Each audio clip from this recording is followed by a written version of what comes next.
Hello, everyone. Good morning, good afternoon, and good evening. Welcome again to our session today. I hope everyone has had a good weekend, and for those who were celebrating the Easter holidays, I hope you had a great time off. And so, welcome back to our class today. Before we start and before we invite our guest, who's not a guest but our guest today, as we've done before, want to call upon one of you to volunteer to do our opening invocation today. So if there's anyone who wants to volunteer to do the invocation, please, you can put your hand up or you can unmute and let us know.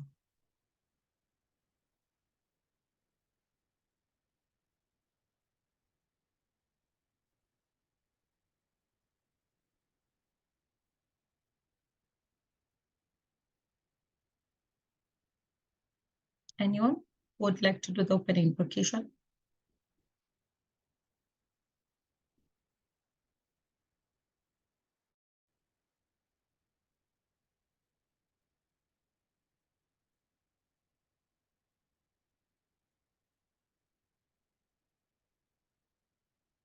Anyone? Sisters from Latin America, Africa, Asia.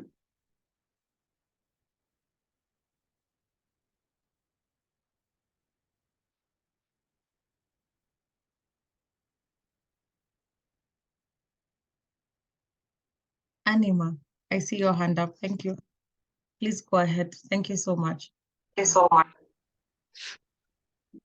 Thank you. Good evening to all.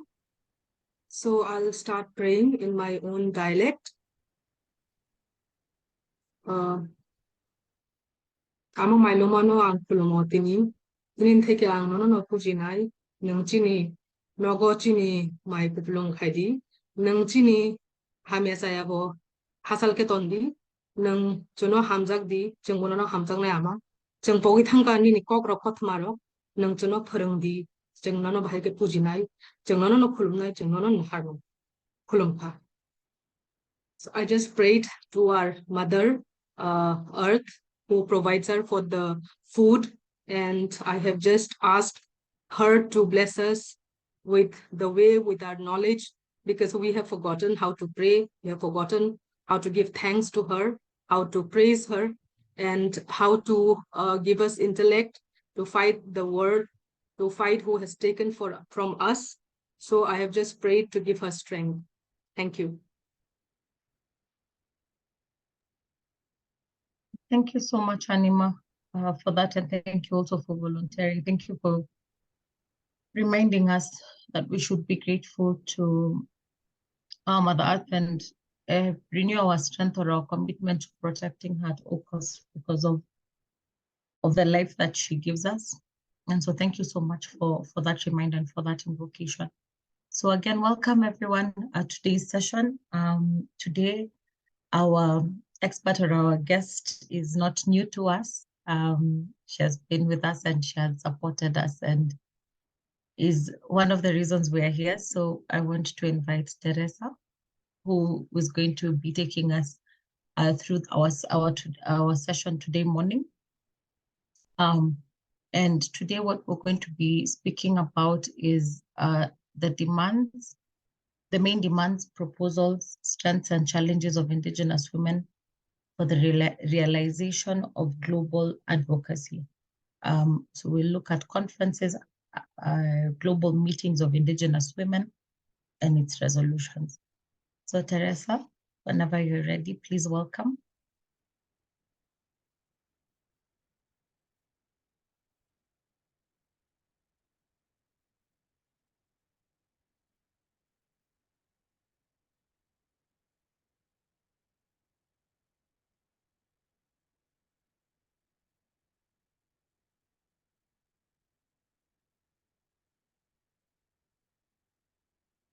Thank you, Winnie. Hi, Joy. Good morning, from Guatemala, and good evening or good afternoon in other regions. Thank you, Winnie. I will continue in Spanish. Muchísimas gracias a Thank you so much cada una to each one of you, and how happy I am to see all of you. Greetings to all. I think that some have not connected yet, but we're going to go ahead and start.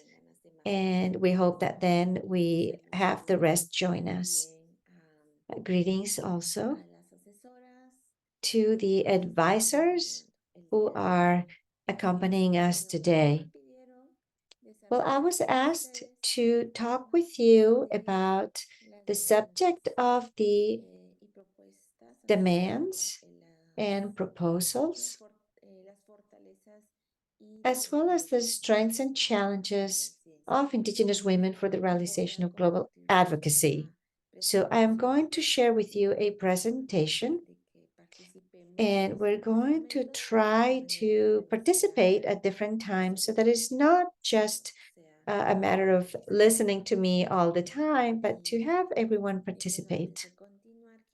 And before continuing, I want to congratulate you also for the path you have walked already. You've been here already almost 2 months, I believe. And I am really happy that you are persevering in this training process, which is not easy, especially when it's virtually. But let me share my screen just one moment.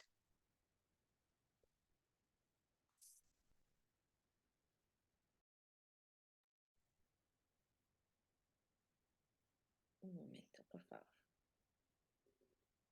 Está en español mi presentación, pero se las voy a dejar para My que presentation is in Spanish, apoyen traducirlo. but we're going to leave it later for the team to help us translate it so that everyone can have it. It is nevertheless just a summary, La mayor parte la vamos a trabajar and the majority of it we're going to be just discussing content. La presentación solo es una guía. So the presentation is just a guide.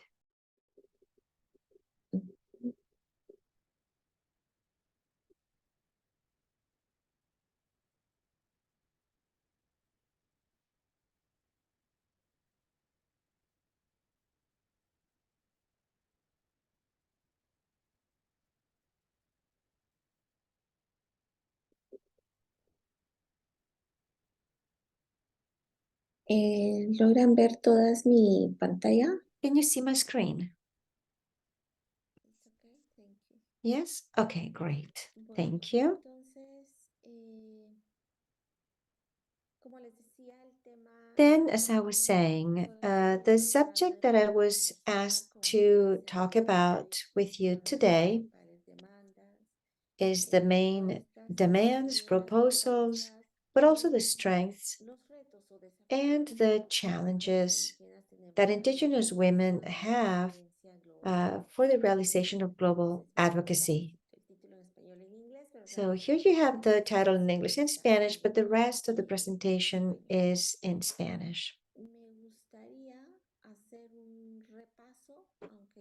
So I would like to review with you, although I know that you've already worked on what advocacy is, etc., but we're going to try to quickly review what it is so that we can all be on the same page.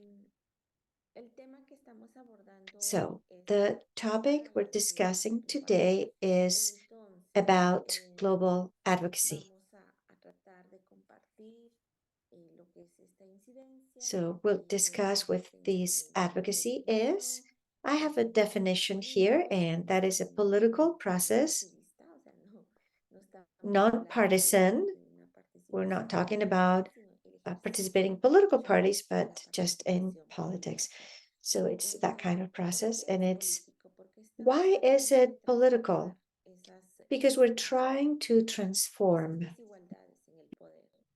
those inequalities in power. Another important issue concerning advocacy is that it is an organized process.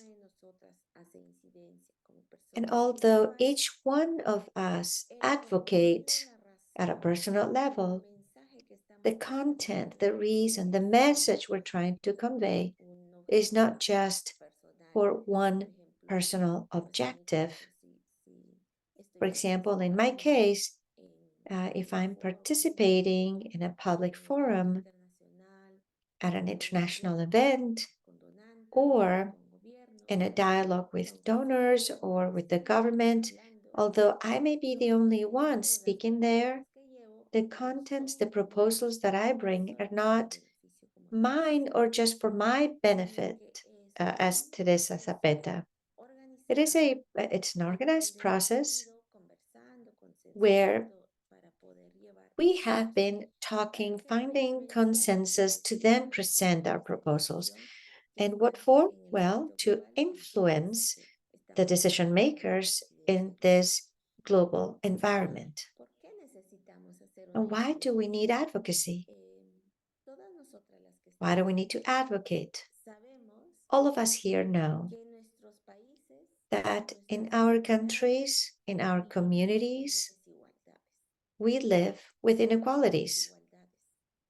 If inequalities didn't exist, if we lived in a model state where all of us are included, where all of us as peoples participate, as Indigenous women, if we had access to the decision-making process, then there wouldn't be any inequalities. But that's not the case. So we need to use this tool to transform policies, frameworks of standards, and practices, because we don't only transform the policies, but we also have to transform the practices and the monocultural point of view from those who make decisions. So we need to influence ideas and decisions so that they're not only based on consuming consumerism rather, and to transform values as well. We want that our values as Indigenous women are visible, and we want them to be part of the way how our states are governed. So we want to transform those inequalities, those biases, those exclusions that we live in our countries and our communities. Adicional, podríamos As an decir, additional result, we could say, implicit in this political process is that in the process of advocating, we strengthen ourselves, we strengthen our skills, our knowledge, our alliances, our networks as Indigenous women to participate in the decision-making process. It also strengthens our institutions. So we strengthen our individual skills, we become stronger as individuals, but also as networks, our institutions in our countries, so that everything can be more transparent and equal. We do this to achieve the full exercise of our rights, human rights, both individual and collective. This is the first thing I wanted to share with you,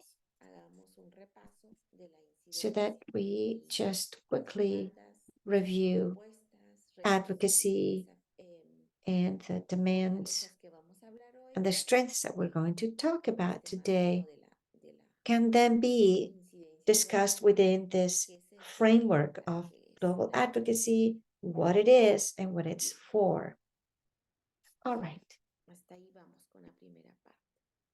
So that was the first part of my presentation. Please let me know if I'm doing okay with the review for interpretation, if everybody's listening.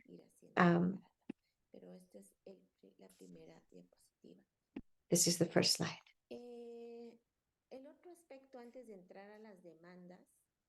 The next aspect I wanted to review before going to demands and challenges. When we talk about global advocacy, what spaces are we talking about, and how do we carry out that global advocacy? Because we may say, okay, we're going to carry out, or we're going to work on global advocacy. But many of us are already doing that at the national level with our own governments, our local governments, and national governments. And that is the case, like in Guatemala, in at least Latin America. These governments are only um, by men, so we're not present in those national institutions. But here at this Global Leadership School, we're talking about doing global advocacy. So, what spaces are we talking about, and how can we then advocate? I am not going to go deeper in this area, because I know that you have another module for these for this specific subject, but we're going to have at least a conversation about it.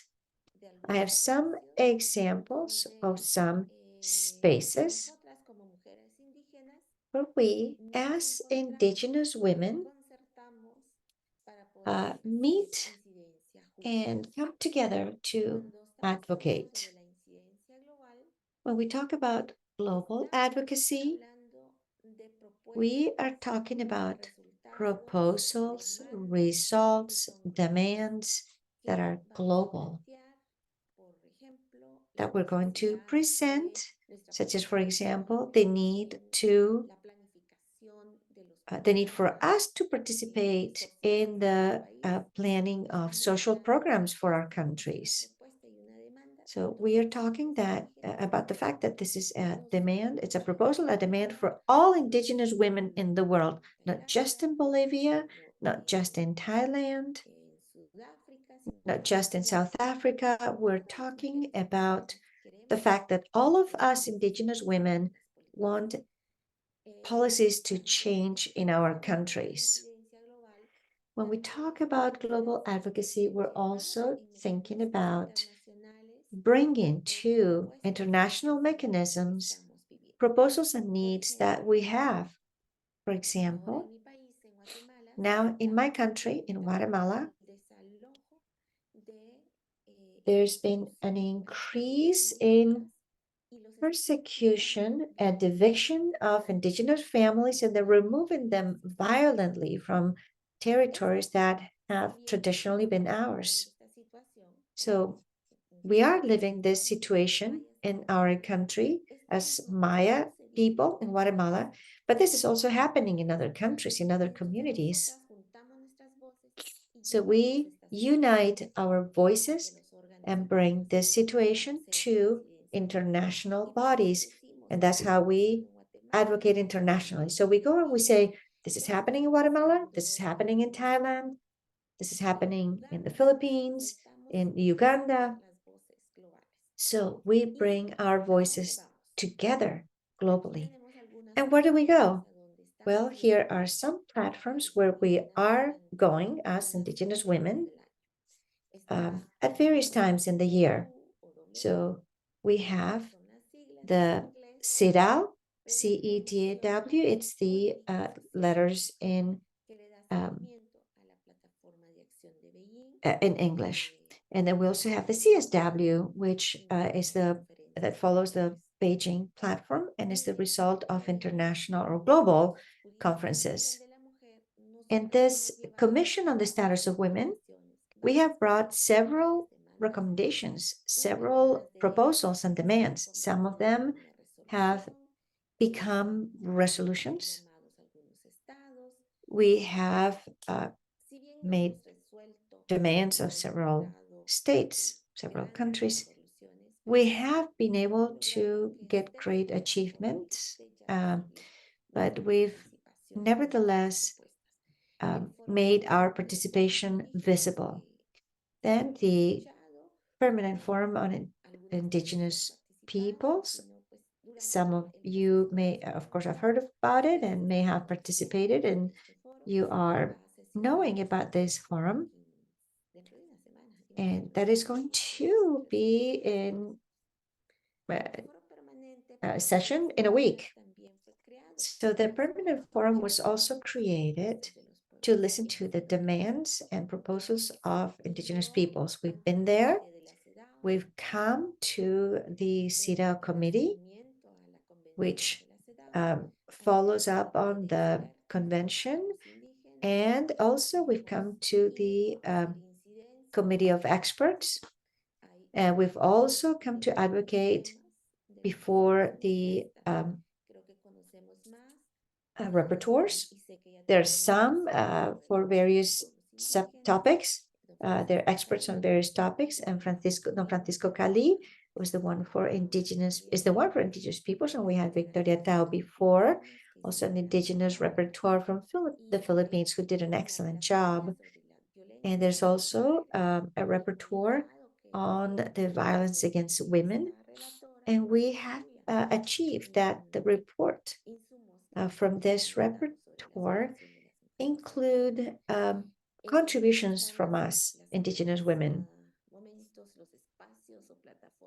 There are other spaces, the space of the COP, which happens at the end of the year in various countries.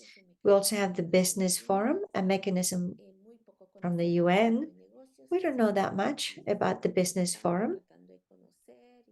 So we're also trying to get to know more about that in order to inform colleagues, sisters so that they can go to these spaces as well. Then there's also the high-level forum on the sustainable development sustainable goals, which will happen in New York. This is a brief summary, a brief overview. I know that you have seen or are about to see more about these mechanisms. There are more, many more, but these are the ones where we've been present the most. Son los espacios y the spaces and the form in which we do our advocacy is uniting our proposals through declarations, through statements, talking with government delegations and allies, some donors. We attend those sessions for a week, 2 weeks, 2 or 3 days. It depends. And that is how we are doing this. Another way in which we have been able to participate, and with the help of technology more so over the last few years, especially during the time that we had the pandemic. So through technology, we have been able to have a lot of dialogue, a lot of international conferences, some in person, some virtual, and you can see images of some examples where we have the voices of Indigenous women talking about the various topics of the Beijing platform. The other space, which is the high-level forum on the equality of Indigenous women, it's been an important space where we have been present as FEMI, and also we have the regional networks. These are just some examples. It's a broad subject when we talk about global advocacy, how we do it, some of the tools, for example, social media. We use this as well to make ourselves known and to continue advocating and influencing. All right. So far, so good?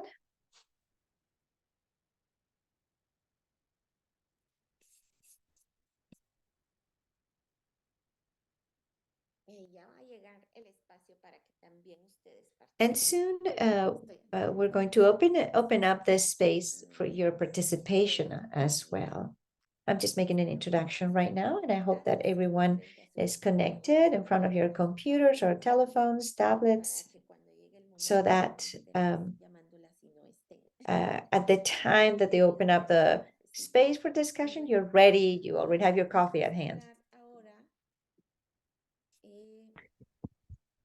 So now we're going to talk about what makes our advocacy processes different. What aspects characterize our advocacy as Indigenous women? So if this is to think about ahead of time the kinds of demands and proposals that we're going to put forward. So what are the aspects that characterize our particular kind of advocacy as Indigenous women?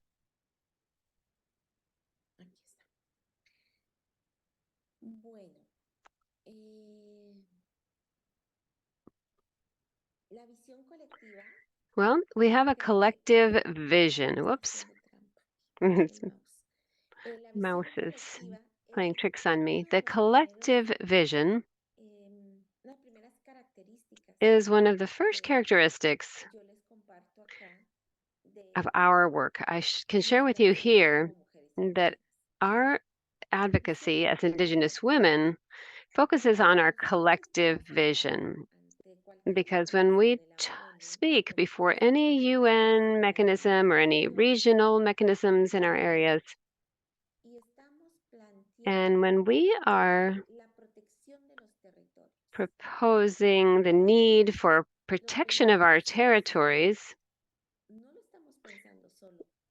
the benefits are not just for Indigenous women and Indigenous people, even. It's a proposal that actually benefits the world, the universe, and not just individual people or even humans in general, but all of the elements that make up the territories. So when we talk about doing advocacy and putting forward a proposal on participation in decision making or including our knowledge in health systems, we're not thinking that the benefits are exclusively for us. It is something that's offered to the world. Of course, the first interested parties are ourselves as Indigenous peoples, but we do have a collective vision. It's not a personal or particular vision. It's an important aspect that characterizes our advocacy that we want to share with you. Another aspect is that our advocacy processes are diverse and inclusive. Diverse, why? Even if we are talking about advocacy for, let's say, eliminating violence against women and girls and young women and teenagers, these situations and conditions of violence are happening in diverse ways. And we, as Indigenous women,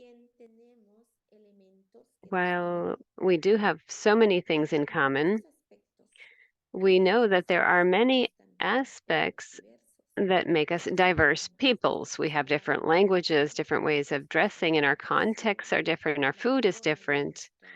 The way that we administer and manage our territory, some of us live in cold areas or highlands, others of us live in more tropical areas, some live in desert areas. We are diverse and we come from different contexts and realities. At the same time, we say we are inclusive because when we take our voice to these arenas and we have a demand or a proposal before any national or international space, we are taking the voice of various people. We're including young people, we're including people with disabilities, people from Africa, Asia, the Pacific. When we have made presentations to the CEDAW committee, for example, we have tried to go as an inclusive, diverse delegation. And that's another characterization of our advocacy processes. Another aspect of our advocacy that's very important is that we base our work within the framework of rights, our rights. And there's something more specific because we're talking about individual and collective rights. And this is where we really strengthen the demands of other movements. For example, when the feminist movement puts forward the right to health, comprehensive reproductive health, let's say, and we say, yes, my health as Teresa Zapeta, as a citizen of this country, I have a right to health services. But as an Indigenous woman, I have a collective right as well. I have a part in our collective right of making sure that the health care I receive is based on the context of our peoples and that providers are thinking about giving care to our peoples in our context. So I'm talking about two dimensions of rights, and they're individual and collective. And we include individual and collective rights in all of our demands, and that's another characteristic of the work that we do. Leadership and participation, well, we say that we want to take our own voice. It's fine if other non-Indigenous women want to speak up for us. That's great. But the best thing is for us to take our own voice to these spaces and to participate ourselves. Another fundamental aspect in our processes have to do with reaching agreement and consensus. Our processes are very different. If one of you is going, say, to the permanent forum, if not this year, then next, or if you're going to participate in the Conference of Parties, COP, you're not just taking your voice. As a minimum, you're taking the proposals of your organization and of your community or of your network. And so when we look at challenges, we'll talk about this a little bit more about how we can reach agreement with our communities. That can be a strength for us, but can also be a challenge. But it's something that we try to have happen, to reach agreement with our communities and with our peoples before we take our proposals to other spaces. And so in this space of consensus building, we can talk about the Global Conference of Indigenous Women. That is a space of agreement building and consensus. FEME itself has a consensus platform. When we meet in New York or in Geneva or wherever the processes are for advocacy, generally, we have preparatory sessions where we reach agreements on what we're going to propose, and we come out with a joint document. Finally, working through networks. We do this work, we need to strengthen it. And from FEME, I can say that FEME itself,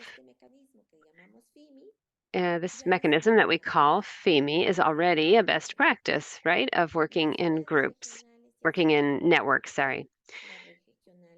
So networks can be local and national and regional. There's an African network, there's two networks in Asia, and there's the Continental Network of the Americas.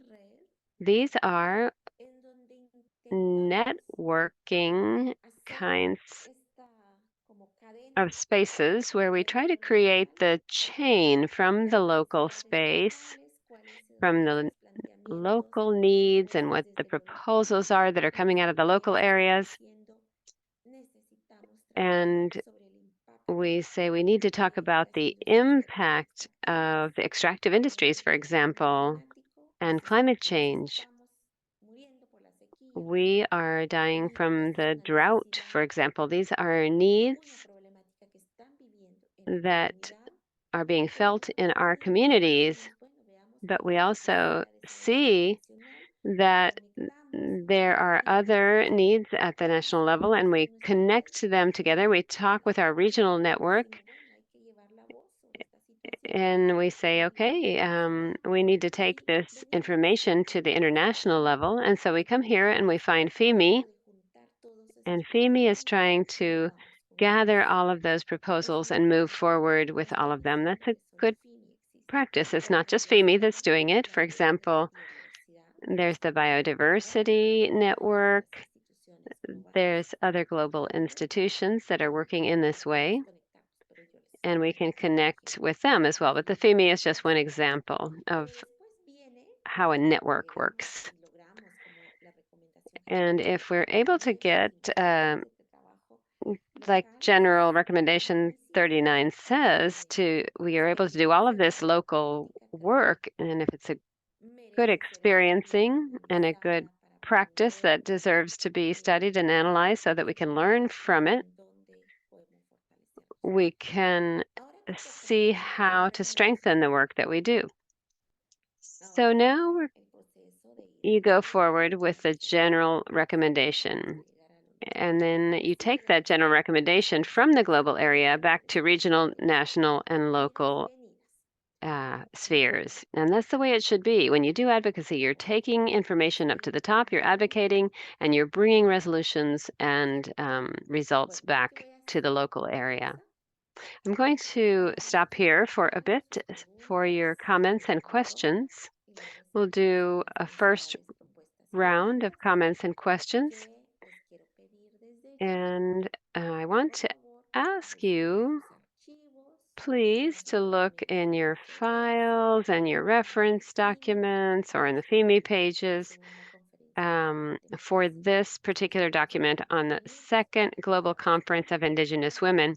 We're going to give you a few minutes to look for it and to open it. I'm not going to be able to continue if you don't have this document open on your computers. Thanks. If you have a physical copy, that's even better. But look for a virtual copy of this particular report, the second Global Conference of Indigenous Women.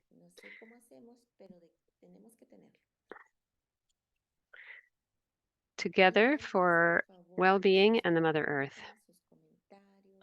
And while you're doing this, we want to also leave a space for your questions and comments. Not just in the chat, I want to hear your voices. So please, any comments or questions? Let's have one round.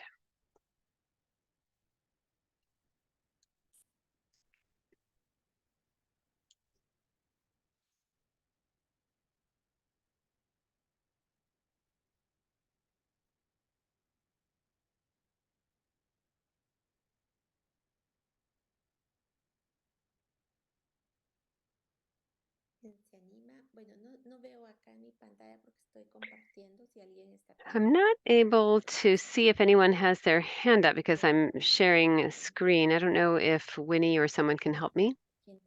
No, not yet. No one has put their hand up yet. Yeah, when they do, I'll let you know. So sisters, please, if you have anything to ask or to comment on, you can put your hand up or you can unmute. I'll also check.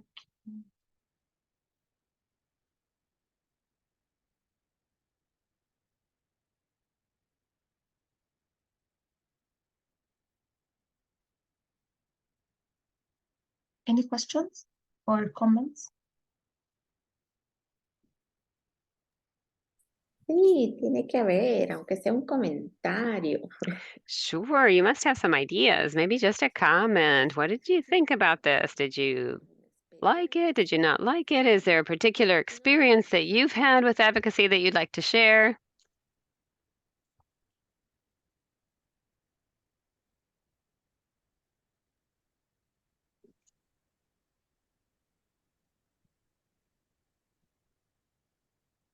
Anima? Anima, please go ahead. Anima, go ahead. Yes, hello, good evening, Teresa. Thank you again for the wonderful session. Actually, last week we were somehow, I think we did not have much classes. So actually I was missing because it has become a habit now that every week, 3 times we meet, listening to the speakers. So we were asked to work on the advocacy plan, and I was a little confused on that. When we say advocacy plan, I was just trying to understand, because when it's advocacy, it's like something wherein probably we kind of work on implementing part. Like we try to write a proposal where we probably try to implement an idea related to the indigenous community. So I had like two ideas when initially I got into the school. I was working on the traditional medicinal plants for our community. But then, while I attended the class, I also tried to look out a little bit more of reading materials related to my own community in my own region. But we did not have much data on that, the medicinal plants, because I think nothing is documented much. So I was a little confused how to go about this. But because I'm working with women groups in the sector of handloom, which is to do more with our women's cultural um, dressing style, or I should say like the pattern and the designs that we women folks use. So I was trying to write on that, but I was trying to connect if that is like advocacy plan, or we're talking about like project framework, or I just want a little bit more idea, I guess, on this, or maybe a clarity between the advocacy plan that we are talking about and the proposal, because I'm really quite new on this and I have no idea. So I don't know if this is the right place to ask also. So please guide me on this.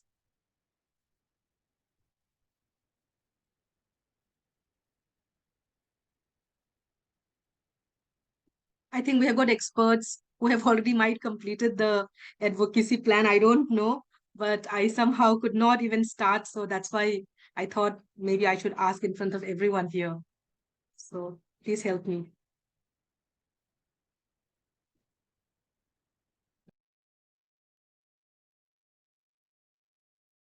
Thank you, Anima.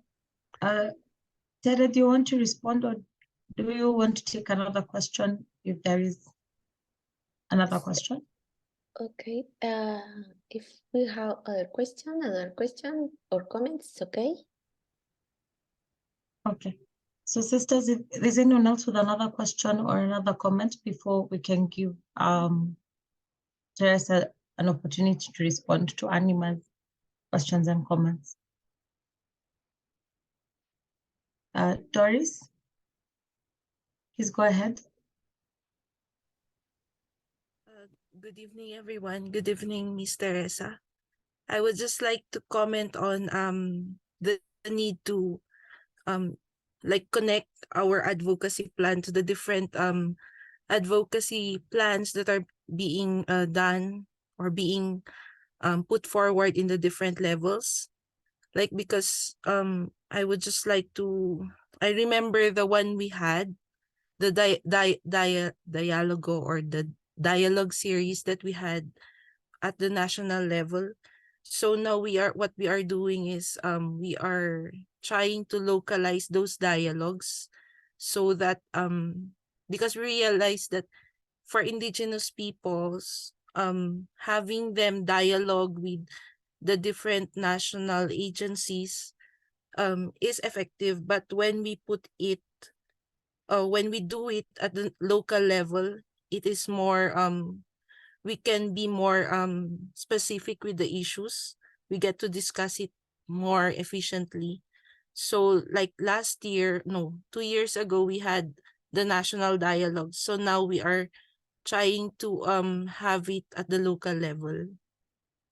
I just wanted to comment on that. Thank you.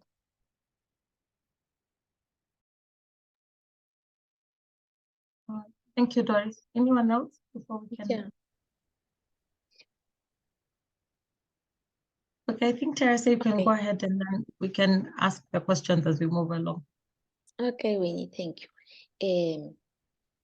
Gracias, Anima.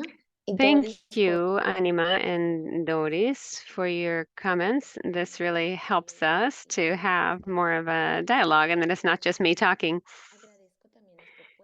I'm very grateful for the proposals. And Anima, that's what this is all about. We're trying to learn together. So don't worry if you are confused about a lot of things. It's the first time you're working on this. That's what this is about. That is why the school exists, to learn by doing. And when we learn by doing, we might make mistakes and we might have to start over again. We listen to our other colleagues and we get ideas from them as well. Furthermore, you can seek the advice of your regional advisors. And if you say, I'm not really clear here, I'm not understanding, you can ask for a one-on-one meeting with your advisor. And together you can share and see how to work on it. What I can do is give you just a few ideas because we won't have time to get into your proposal in depth, but I can recommend a few things, Anima. The first point that you need to start from when you do an advocacy plan is say there is an issue that I want to work on resolving. So if you're talking about health, what is that problem that we're trying to resolve? If you're talking about weaving, what is that problem or issue that you need to transform? And that's why you need to do advocacy. So in health, for example, the lack of access to health care, lack of recognition of our own forms of healing. I want governments to protect our health systems and to disseminate information about our health systems, or I want our systems to respect the participation of Indigenous women. You need to identify what the problem is that you're trying to deal with, and then you define an objective. And after you define the objective, then it's easier to see your way forward. But if we don't start by by deciding what issue it is that we're trying to plan, it's going to be difficult. And remember, this isn't just your plan. It's your organization's plan. And so you need to choose a topic that your organization is working on. And once your objective is defined, you can go forward to what Doris is saying. Okay, we're going to do local dialogues because the national dialogues already happened. Those would be the activities, right? What do you want to do in your local dialogues, though? What do you want to talk about? Who are you trying to convince? What do you want to convince them of?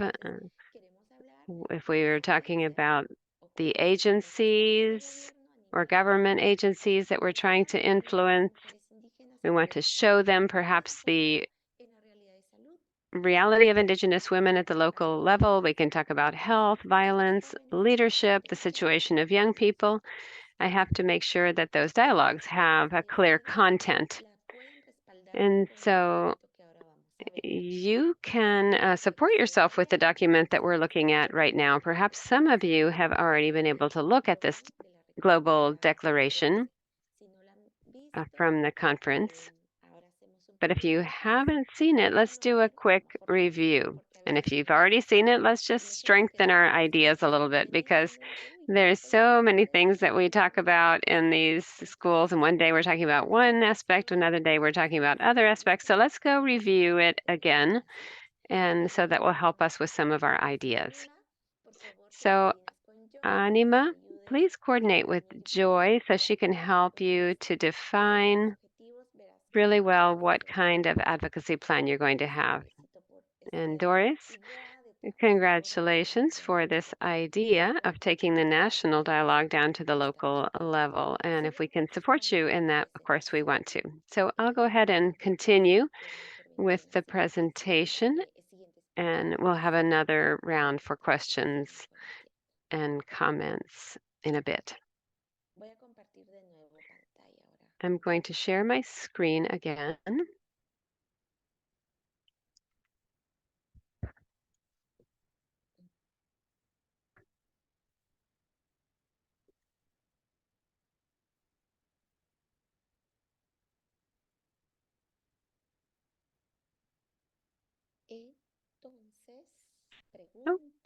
Okay.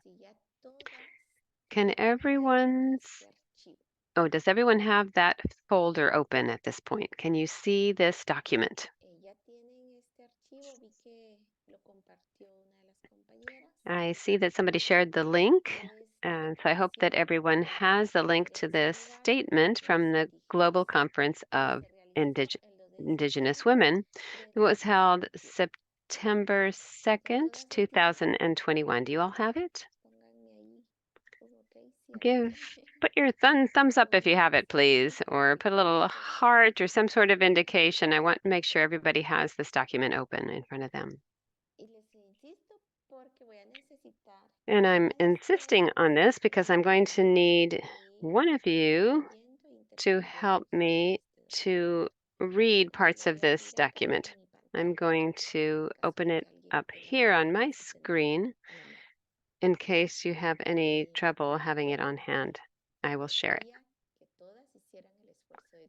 But please, I want all of you to make an effort to get this document in front of you.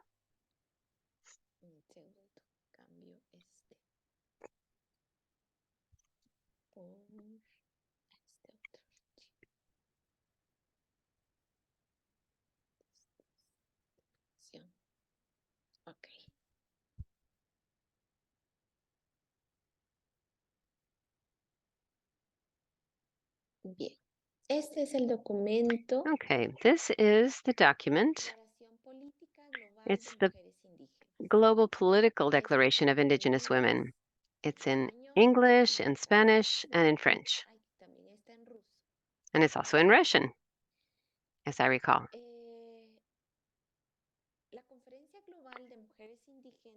The Global Conference of Indigenous Women is happening now for the second time. The first one was held in Peru in 2013 as preparation of the World Conference of Indigenous Peoples in New York in 2014.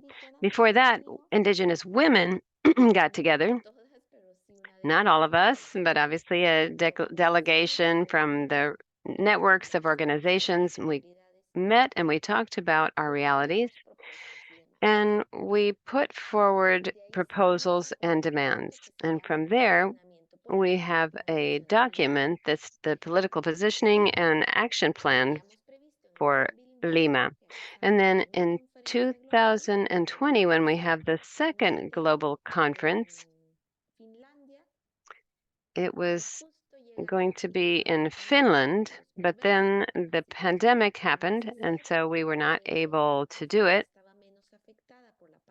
Africa was less affected by the pandemic at the time, so we started thinking about Kenya, but we were not able to do it. And finally, in 2021, we still were not able to have a in-person meeting, so we met through a virtual platform. I'm sure that some of your networks and organizations were part of that. So you should know this declaration because these are the proposals and the efforts and ideas that came out of your networks and your organizations.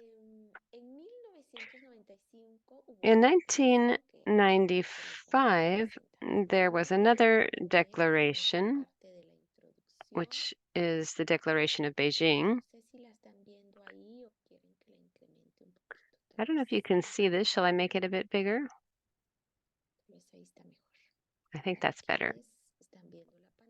For those of you who are looking at this screen, perhaps many of you are looking at it in your own files. What I can say that there were more than 500 Indigenous women connected on the platform, and that we met for 3 days. We were present from all of the 7 regions. We had elders, we had young people, we had areas from urban areas and rural areas. We had knowledge bearers of all kinds, women with disabilities.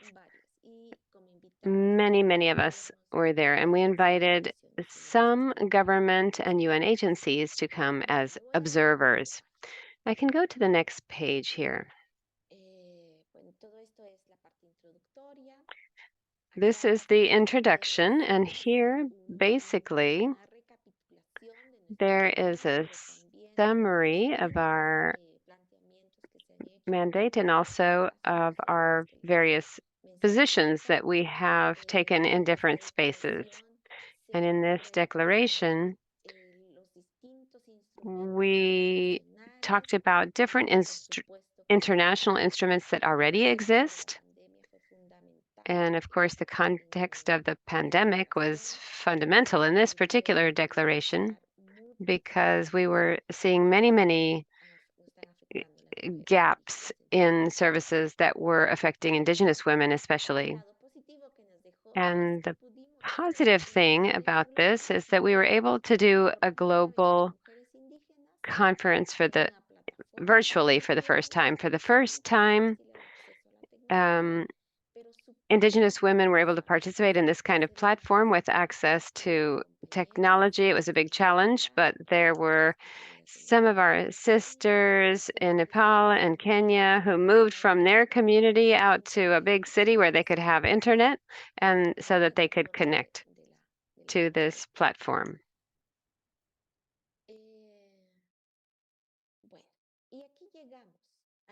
And here we are now talking about the demands and proposals. Here, it collects a lot of the proposals, the essence at least. Perhaps they're not fully developed. They don't say the Guarani Indigenous people request this.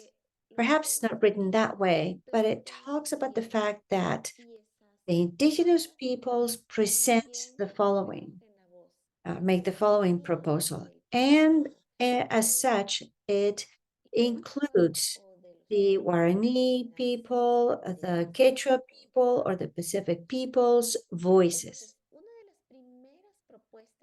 One of the first demands or proposals made was that the member states, the international bodies, make sure that there's an effective put into practice of the international elements that were already adopted. And you can see the list of the international instruments that have already been adopted, and that at this conference, Indigenous women said, we want that they are put into practice, that they are used. That was the first demand made. And then we have the second one. The second call made is to the states so that they're included in the biodiversity global framework.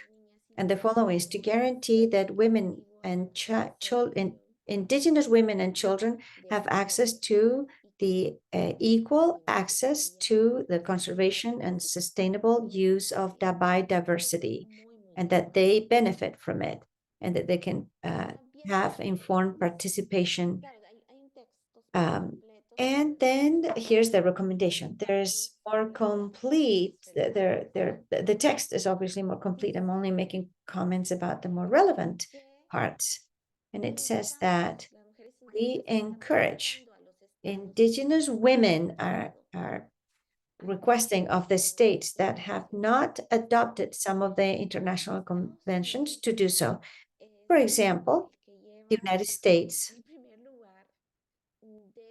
is the first one to not adopt many conventions. The United States always says, I reserve the right to not adopt.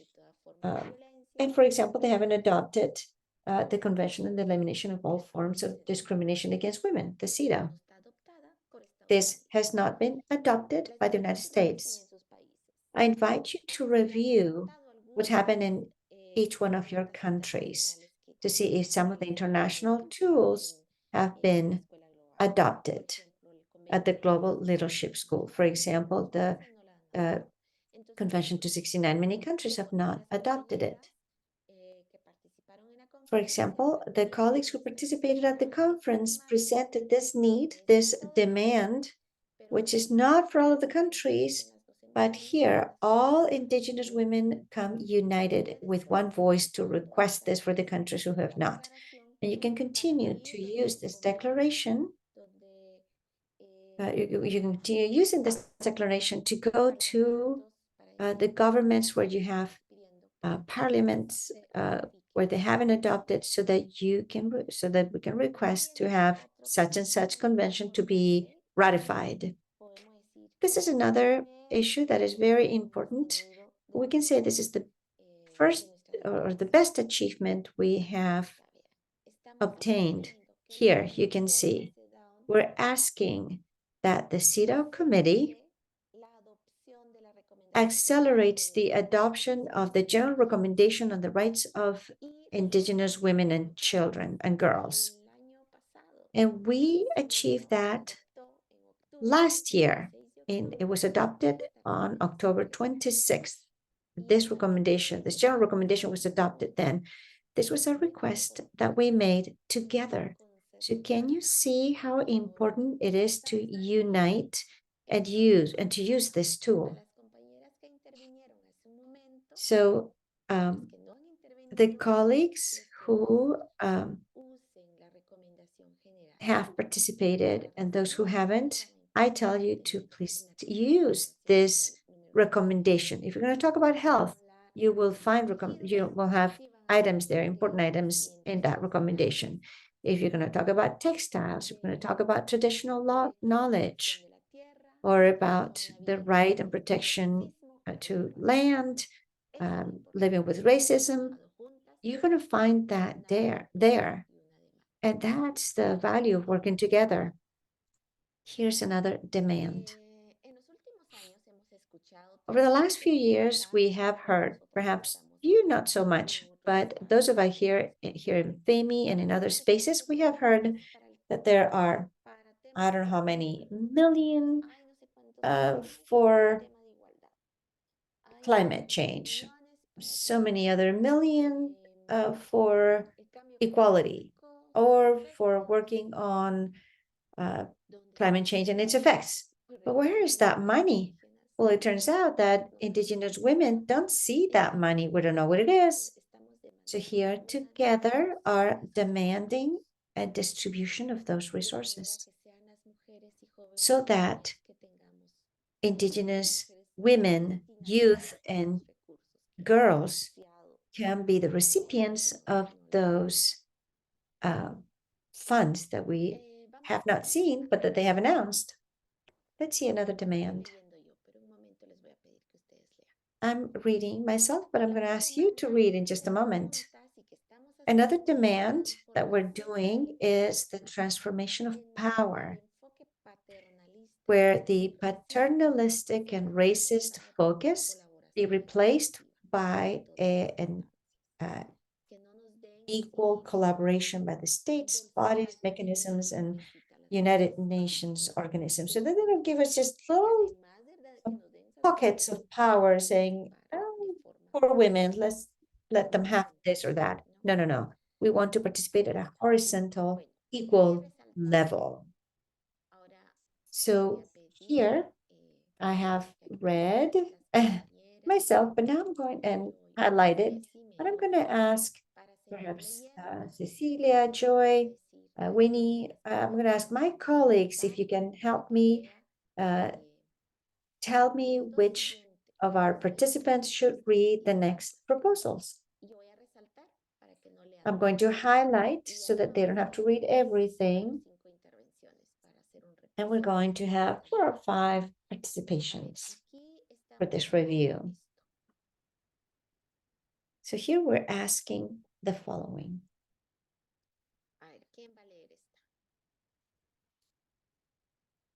Who's going to read this one?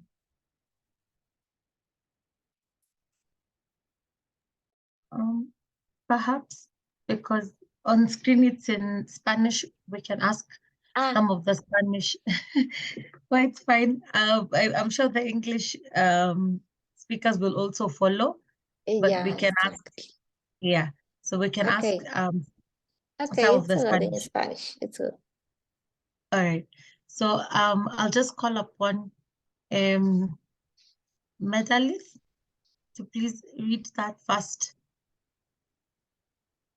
paragraph, and then we can get someone else. Sí, hermana, estoy aquí. Yes, sister. Indeed, I'm here. All right, please read for Sí, us. claro. Ya. A ver, a ver. Ya. Okay, let me see.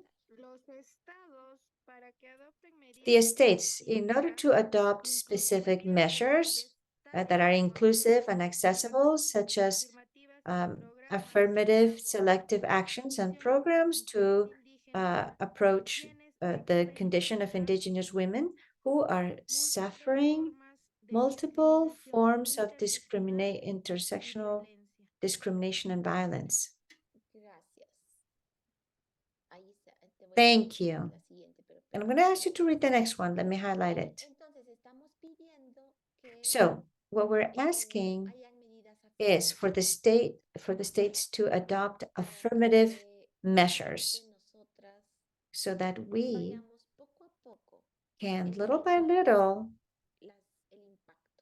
eliminate the impact of discrimination and violence on our lives. And that is something that we all feel and that we all suffer. Here's the next one. And it says that we make a call on all the states. It's related to the previous one. So please, Meredith, can you read this one? Right. We call on all of the states to understand the global idea and understand that the discrimination and violence against Indigenous women and girls and against Indigenous women with disabilities and LGBTQ plus are multidimensional.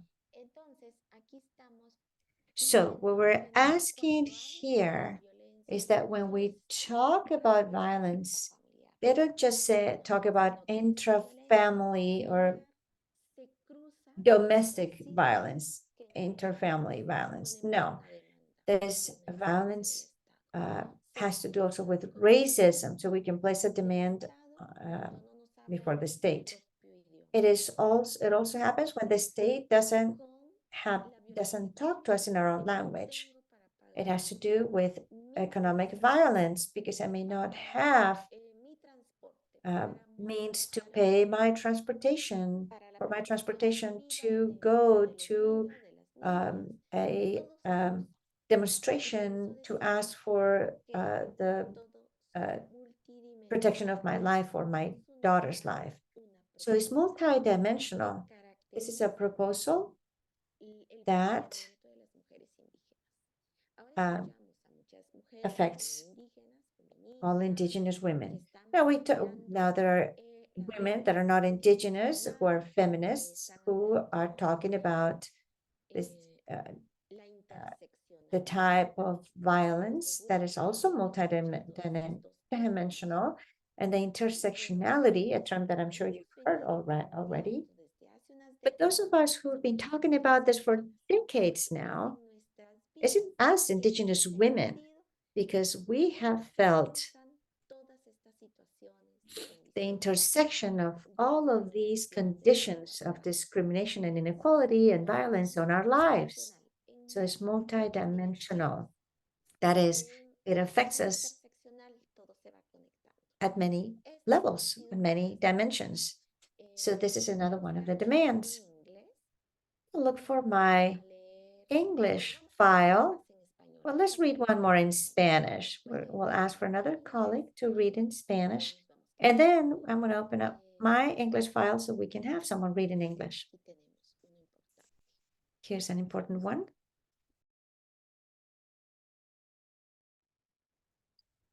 A ver, ¿quién más en español? More in Spanish. Winnie? Okay, I see Brittany wants to read. Brittany, please go ahead. Thank you for volunteering.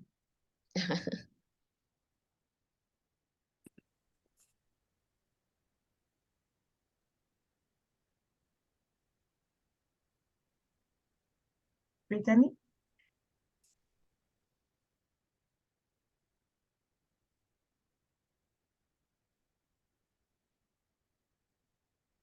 Oh,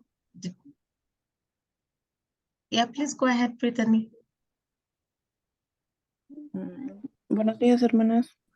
Good morning, sisters. Good morning, everyone. I can read. In this, can you hear me? Yes. Yes, we hear you. Go ahead, please. Okay, I'm going to read. We call on all of the sectors and all of the interested parties to recognize, promote, and protect Indigenous practices, their knowledge, their medicinal knowledge, and their intellectual property. Thank you. Thank you, Brittany, for helping us read. So here we're talking about healing. And this recommendation actually can help or be useful for Anima, who was talking about healing before. So we're talking about healing of our medicinal knowledge, of about our intellectual property, and how to protect all that knowledge that we have. So this can be used for your advocacy plan to protect all of this knowledge that Indigenous women hold. So we can do it through science. We can ask for government support at all levels, depending on each country's context. Now I'm going to open the English version. Allow me to find it, and I'm going to share it in just a moment, and we'll read two more in English. And then we'll leave the rest for you to read on your own. Just a moment.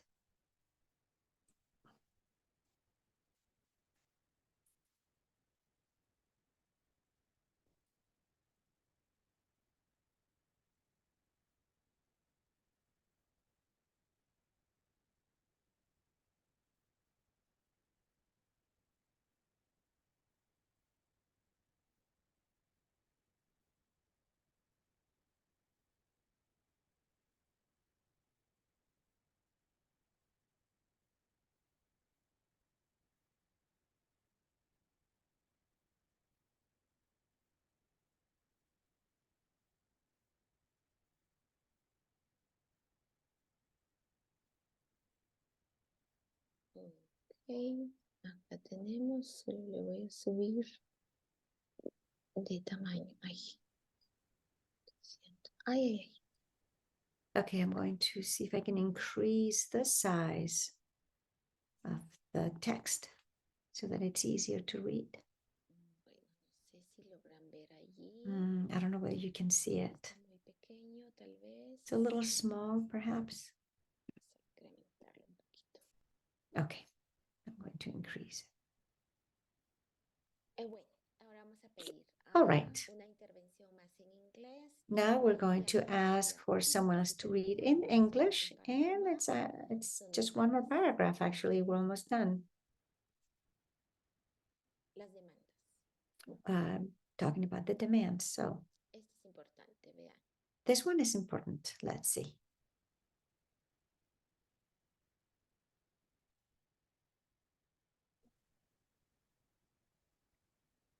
If there's a volunteer, you can put your hand up. Okay. Otherwise, I'll just call someone out.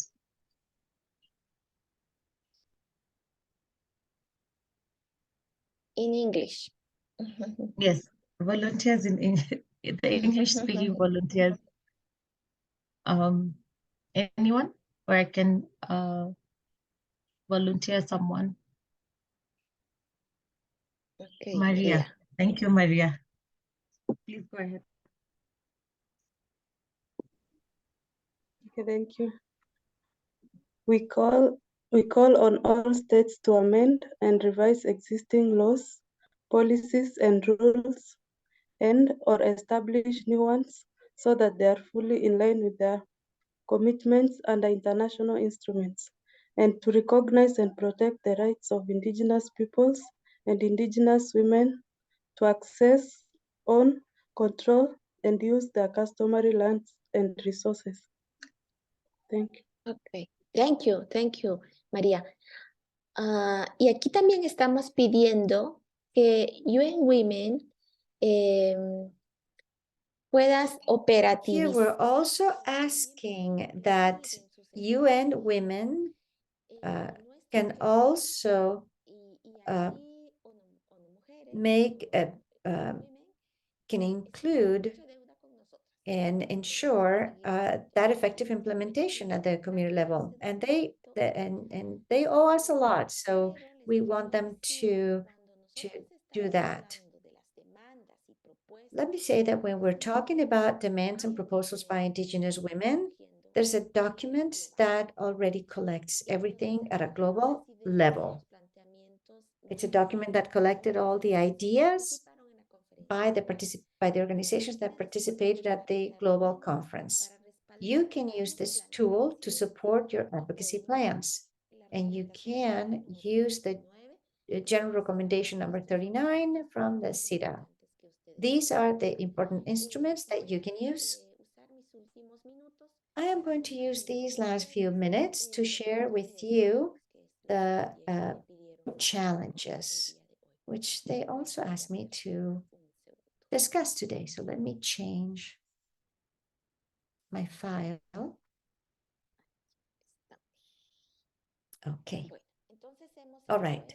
So we have already talked about the main demands, and I want to share with you that another document that you can read is the Declaration of Indigenous Women in Beijing. It is in English and Spanish. It is a declaration that our the Indigenous women that attended for the first time in Beijing, they were able to create this document that has a it's very important for our times now.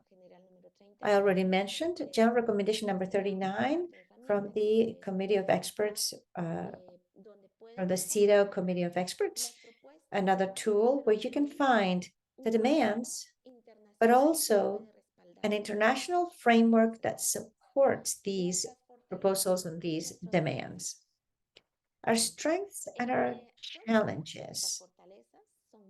Our strengths are many, our challenges are many as well. I'm going to mention only a few,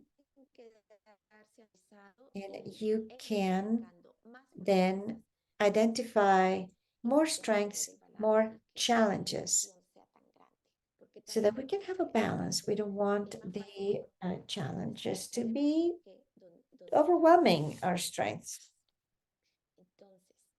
So they asked me to talk about strengths and challenges, but I added opportunities. A little bit of a rebel. I hope it's okay. I hope it's useful.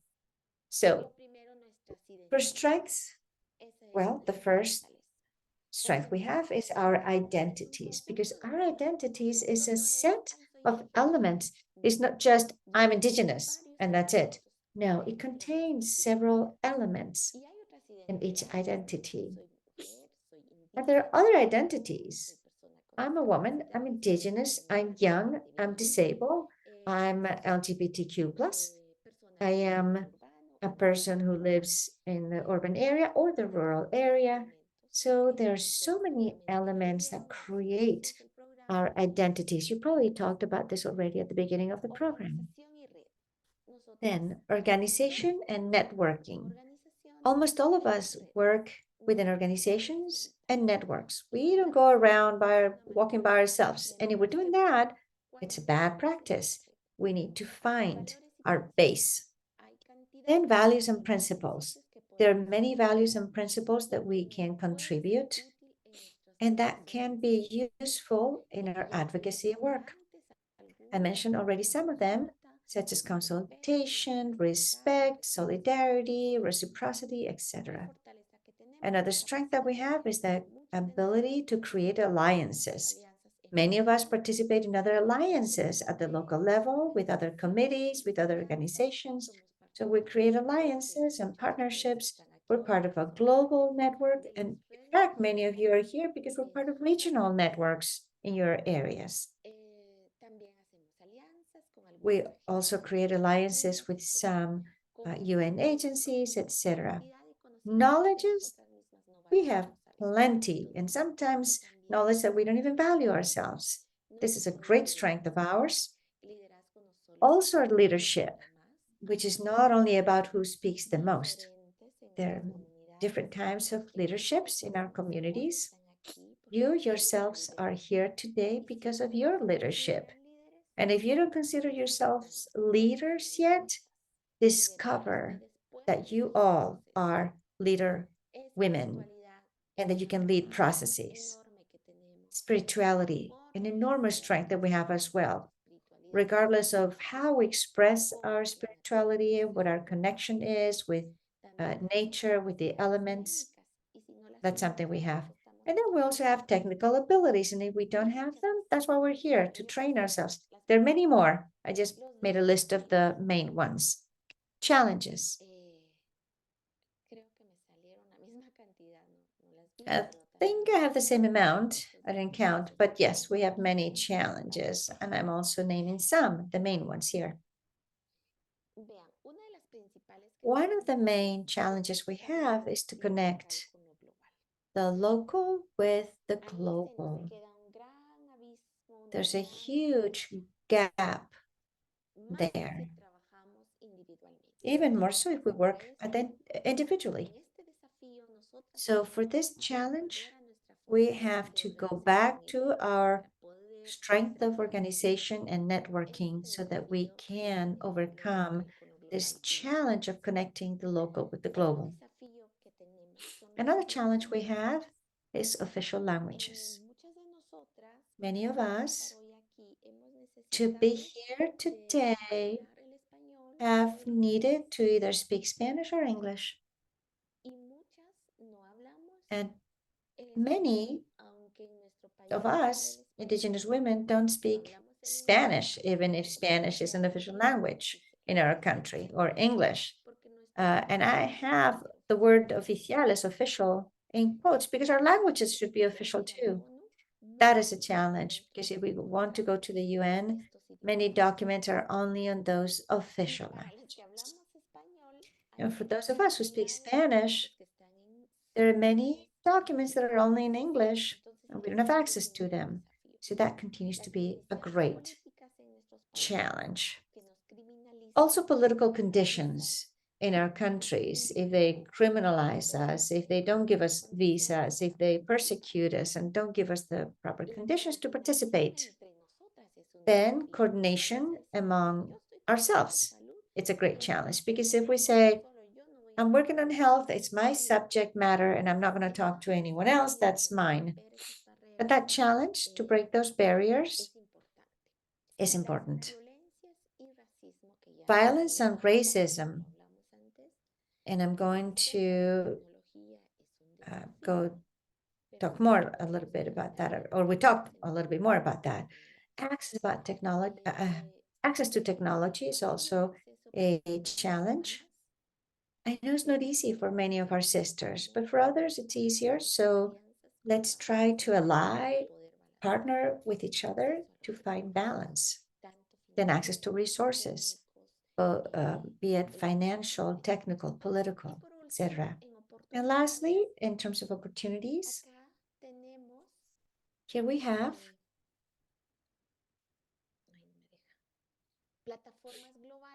global platforms such as FIMI, such as Iowa, ECMIA,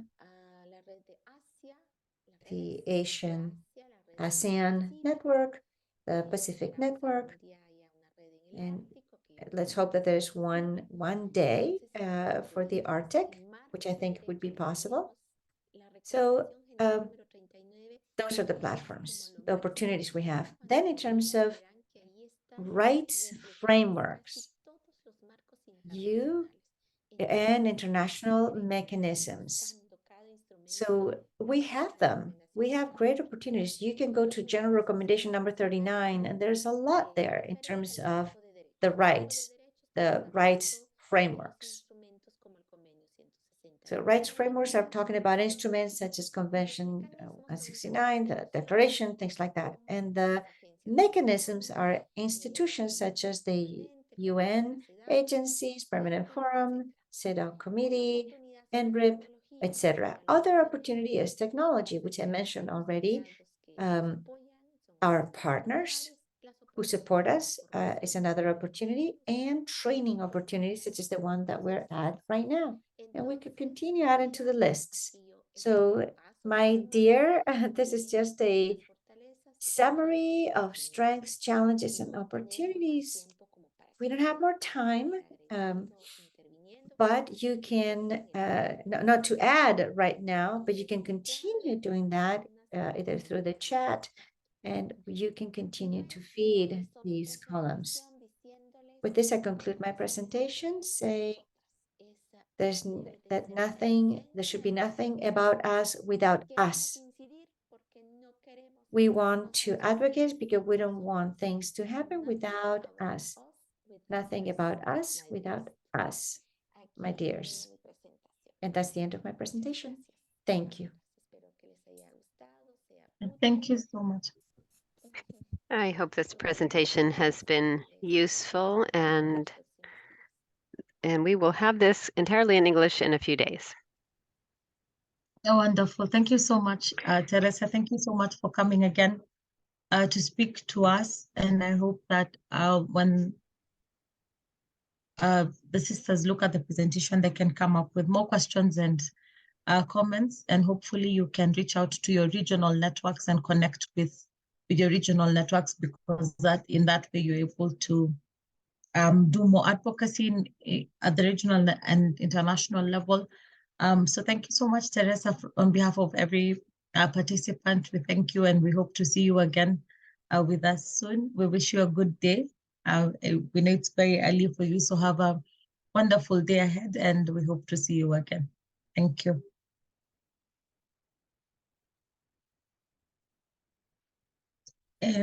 So, sisters, we're going to go to our next session, and Hortensia, please go ahead. Sorry. Gracias, Winnie. Buenos días. Thank you, Winnie. Good morning, good afternoon, and good evening to all. I also want to add my words to the thanks to Teresa Zapeta for sharing from her great experience at the international level. I also want to give a warm welcome to our next guest. He is a person with a lot of experience. His name is Tapio Queyas. He has a master's degree in philology and Latin American studies, as well as experience and specialized knowledge in international advocacy and human rights, with an emphasis on Indigenous peoples, women, children, and youth. Since 2016, he has been part of the technical team of Chirapac, which is the Center for Indigenous Cultures of Peru. And between 2017 and 2019, he accompanied activist Tarsila Rivera Sea in her role as an expert member of the UN Permanent Forum on Indigenous Issues. Yes, on Indigenous issues. And he participated in the design of a tool called yanapac.info. So with this experience, we want to give a warm welcome to Tapio. We're giving him about 50 minutes for his presentation, and then we'll have about 30 minutes to talk about the experience of the recommendations made from the various spaces that he has participated in. Welcome, Tapio, and thank you so much for accepting our invitation. And the floor is yours. And we also want to invite the participants, please, to ask your questions, make your comments, consult, really take advantage of this experience with Tapio. The floor is yours, Tapio. Thank you. Good morning, good afternoon, and good evening to all of you. to all of the participants of the school, Sisters of FEMI, Sister Teresa, also, Joy, Cecilia, Winnie. It makes me so happy to be able to join with you in this space once again and to share something about the experience that we've been able to generate in terms of follow-up on the permanent forum. And I hope that we can all learn in this period of time. It's a space for questions that you can ask whenever you want to. Just, raise your hand. I think in this session, well, I'm going to speak in Spanish, but also if you have any questions in English, that's fine. I know there's interpretation, and I can respond to questions in English or depending on what language the questions are coming in on. In the first section, we're going to talk a little bit about the recommendations that come out of the Permanent Forum on Indigenous Issues, with an emphasis on the recommendations that have to do with Indigenous women primarily. And then we're going to do some practical exercises to use a tool that's called yanapac.info, which is a way of finding all the recommendations from our forum. Can you hear me well? I had to come here to a cafe to find good connection because, the virtual connection is not great where I am. I'm going to share my screen right now.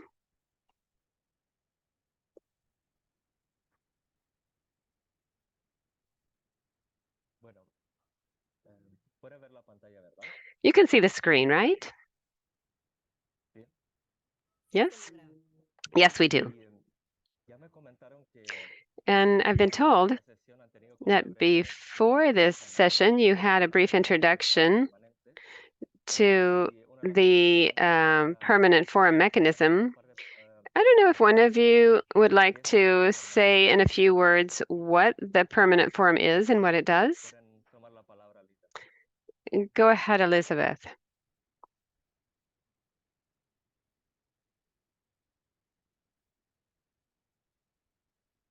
Interpreter thinks he said Elizabeth, not sure.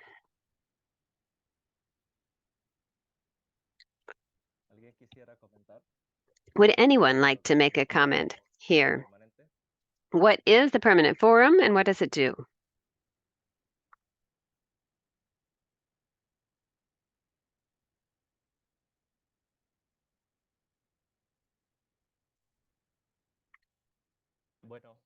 Well, the permanent forum, as its name says, is a forum, which means it's a space where various Indigenous organizations come together, and in this case, at the organizations of the UN system, and the states and other actors participate, such as people from academia and civil society, and they're talking about the agenda of the Indigenous peoples and Indigenous movements. The Permanent Forum is known primarily for the recommendations that it formulates to different actors. So the Permanent Forum has been in existence now for more than 20 years, and it has a very important function in terms of making sure that there's a cross-cutting theme of Indigenous women, children, and youth in the UN system, and in being a space where there can be an influence on the UN programs and on state policies. Does anyone know how many recommendations that the Permanent Forum has issued so far? What do you think? How many recommendations has it come up with?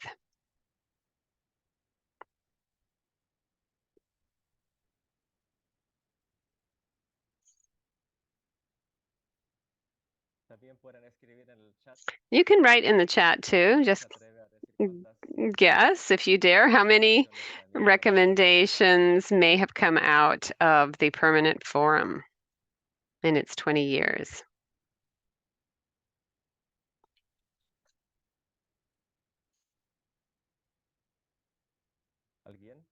Anyone?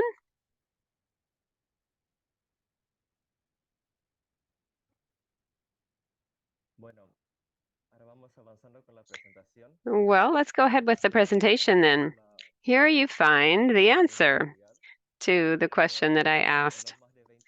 In the 20 years of the history of this mechanism, the forum has already formulated 1,712 recommendations. And each one of these recommendations includes strategic guidance and possible future actions that should be implemented so that the rights of Indigenous peoples and women and children and youth can be observed and actually made real. More than 300 organizations have been given orientation, including states, the UN system, and other actors. So the recommendations are for all of these groups. And more than 600 recommendations have been directed at the states, at the governments. And others have been recommendations made to the UN system, whether that's UN Women, the ILO, or other UN mechanisms. So these recommendations, what are they for? If we think about the recommendations that are approved by the Permanent Forum, these recommendations will be useful or not depending on whether we use them. Are they going to be just a document that's published and archived, or will they be followed up on? And so it's really important to learn about these recommendations so that you can work on the implementation of the recommendations and generate change. These recommendations help to orient the design of public policies and institutional policies, as well as programs and legal frameworks at different levels, both at the UN and in the various countries at the state level. The recommendations talk about what can be done to improve the situation of Indigenous peoples in the countries. The recommendations also propose very specific measures and best practices to advance in the exercise of the rights of Indigenous peoples in the framework of the 2030 Declaration and the Agenda. The Declaration of Indigenous Peoples and 2030 Agenda, sorry. Also, and if one country there is a good experience, for example, in the mechanism for participation of Indigenous peoples, the forum might recommend that other countries also be inspired by the good practice that they have seen and to do something similar. These recommendations also help to strengthen political arguments and advocacy at the national and local level because the Permanent Forum is the authorized voice of the Indigenous peoples in the UN system. So for example, when we do advocacy actions, when you do that in your communities or with your local government, you can use these recommendations to say these are some of the demands that are backed by the United Nations. They're not isolated demands that we came up with. There's international support for these demands and proposals that we are putting forward. The Permanent Forum recommendations are also helpful to draw attention to setbacks and violations of the rights of Indigenous peoples. So in some occasions, the forum expresses its concern about the violation of human rights in certain countries, but we have to remember that unlike the different mechanisms of the Human Rights Council, for example, the Permanent Forum is not specifically a human rights mechanism. It's not a mechanism for reporting human rights violations It's a mechanism for proposing things, what needs to be done. And finally, these recommendations also allow us to inform ourselves about the topics that are being debated at the international level, especially in terms of different sectors of the indigenous peoples. And they help us to learn about the history of the indigenous movement. At any time, if you have any questions, feel free to raise your hand or simply turn on your mic so that you can just ask your question out loud. So to talk a little bit more about what these recommendations are like. In each recommendation, or in each report that the Permanent Forum puts out after their annual sessions, the report includes recommendations.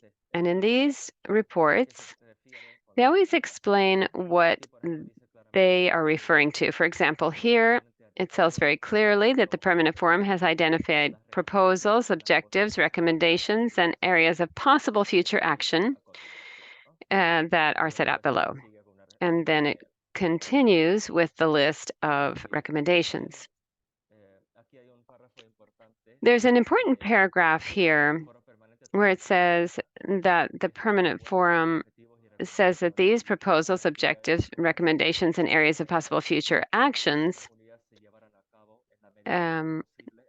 recommends that all of these recommendations be carried out by the United Nations. So the UN Population Fund, you can't recommend something that's totally different from your area of work. You have to make recommendations where there's possible actions that can be implemented in the various agencies of the UN or in the governments. There are some people who say, well, these recommendations aren't legally binding, and so they're not important. But in reality, there is an obligation, a moral obligation that the governments have and that the UN system has to implement these recommendations, because these recommendations are directly linked to legally binding instruments. And because the Permanent Forum is an authorized voice that has the backing of the United Nations and is allowed to express its opinions about the actions that should be implemented. So these recommendations to the UN must be taken into account by the United Nations. They have the responsibility to do so.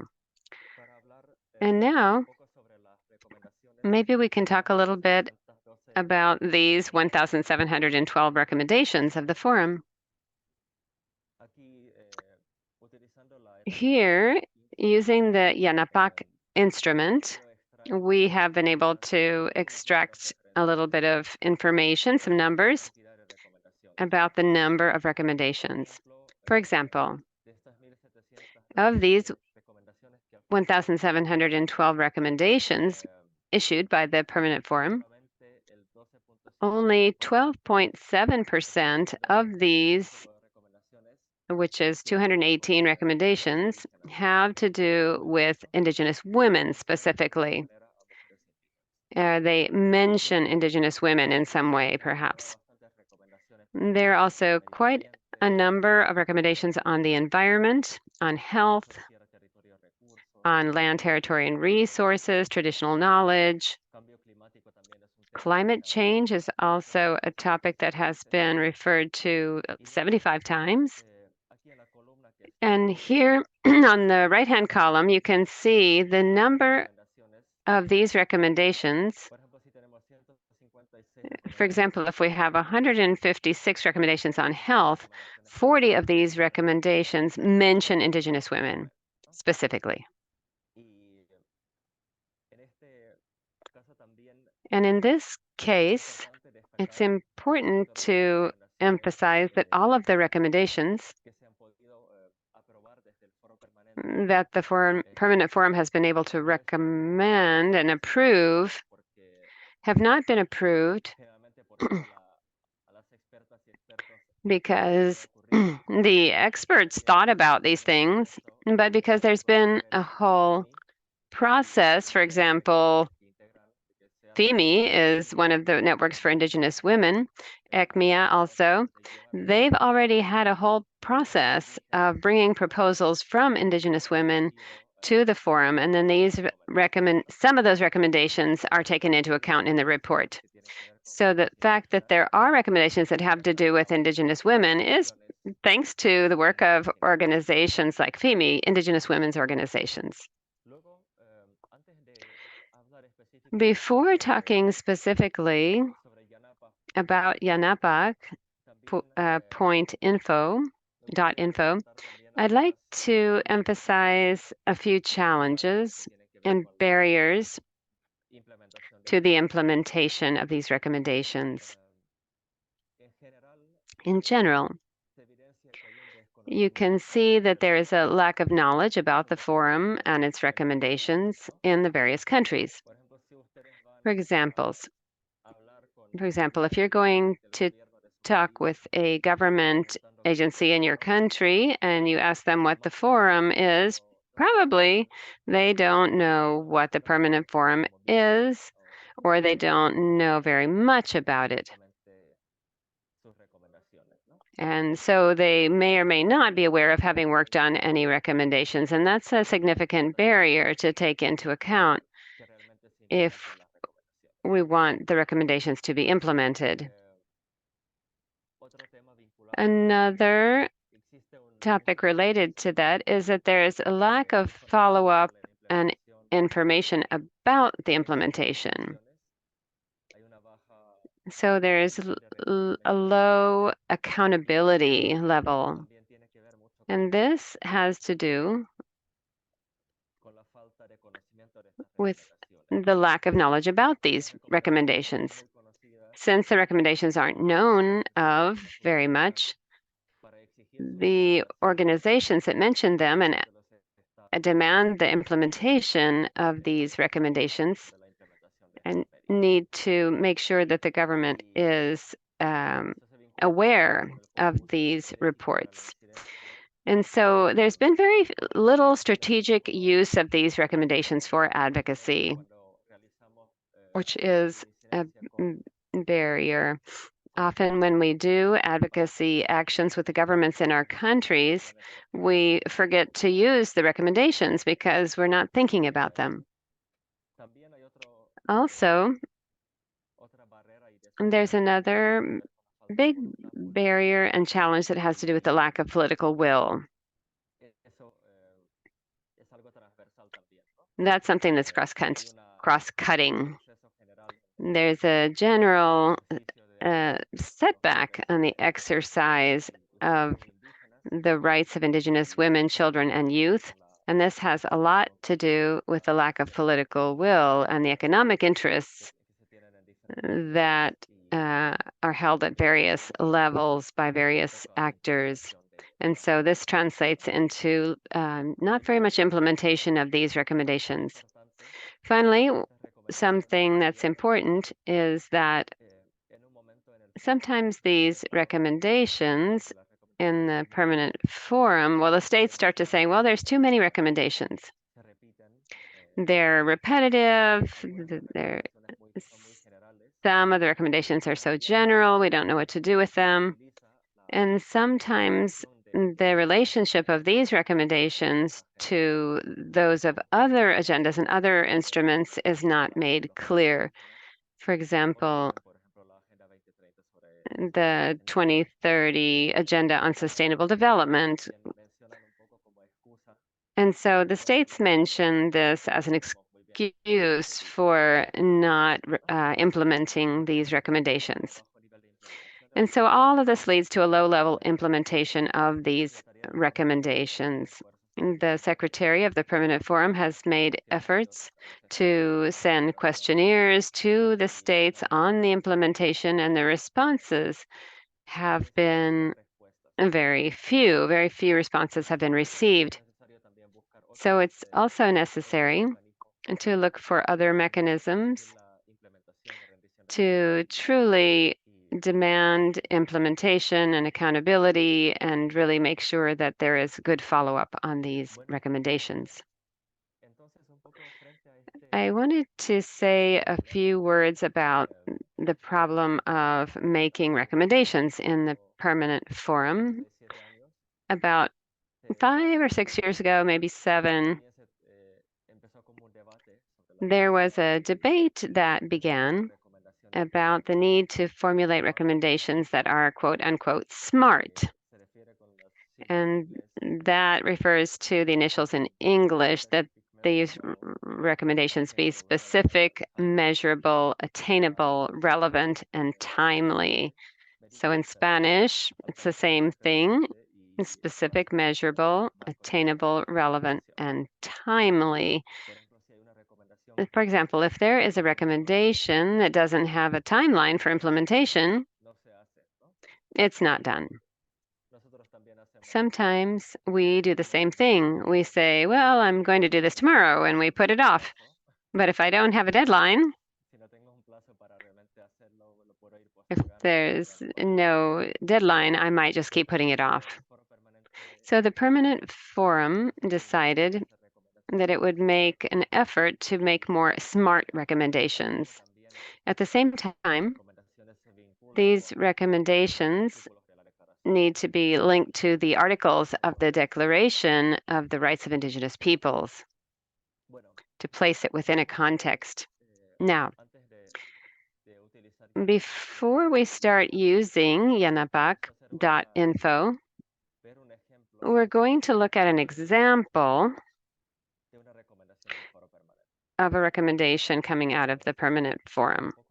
This is kind of a long text, and you can see that there's some sub-recommendations in here. So if I'm not mistaken, I think this is one that was made in 2017 or from 2016. And the recommendation says, the permanent forum expresses considerable concern with the disparity between Indigenous and national maternity mortality rates in many countries and encourages member states to incorporate an intercultural approach to sexual and reproductive health services and promoting the inclusion of Indigenous health workers. The Permanent Forum invites member states to seek the support of the UN Population Fund, the UNFPA, and other relevant agencies and funds of the UN system in taking forward this recommendation and in strengthening the disaggregation of data by ethnicity. In the 2020 census round to strengthen the implementation of the 2030 Agenda for Sustainable Development. So this is the recommendation. And now we can analyze that recommendation a little bit. For example, when we talk about smart recommendations, it's important that the recommendations be very specific and that it's understood what is supposed to do. There's something specific that needs to be done. And we want to be able to measure that result, the result of that action. It needs to be realistic, attainable. We need to be able to achieve that goal, and it needs to be relevant, of course, and have a deadline of some sort. So I don't know if you would like to comment after you have seen this recommendation here. What action is being recommended here? What needs to be done? Anyone like to comment on that?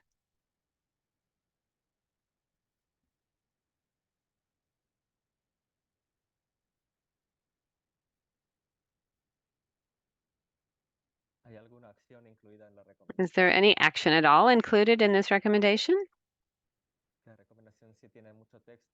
It has a lot of text here. Yes, go ahead, Johnnery. I'm not sure if I pronounced your name correctly. Yes, good morning. You pronounced my name correctly. One of the actions that they are saying needs to happen is to promote the inclusion of Indigenous health workers in the health system.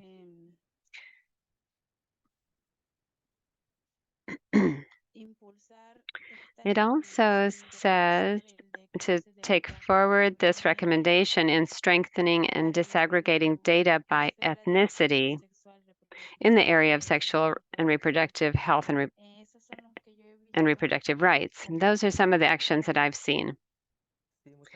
Yes, exactly. Thank you very much. So, and who is the recommendation aimed at? Who has to do this?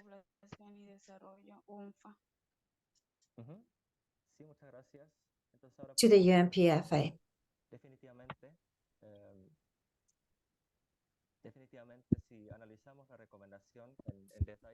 Definitely, if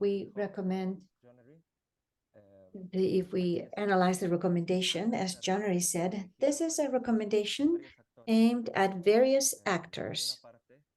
There is a part that is linked to the member states, where the member states are invited to incorporate this intercultural focus in the sexual health area and promote the health of Indigenous women. In this recommendation, where it talks about the incorporation of intercultural focus, it can be seen differently, but the inclusion of Indigenous health workers is very important as well. Another recommendation aimed at the states in reality, but is also inviting the states to seek support by the bodies that have to reinforce the breakdown of the data by participation of Indigenous people in the sphere of reproductive rights.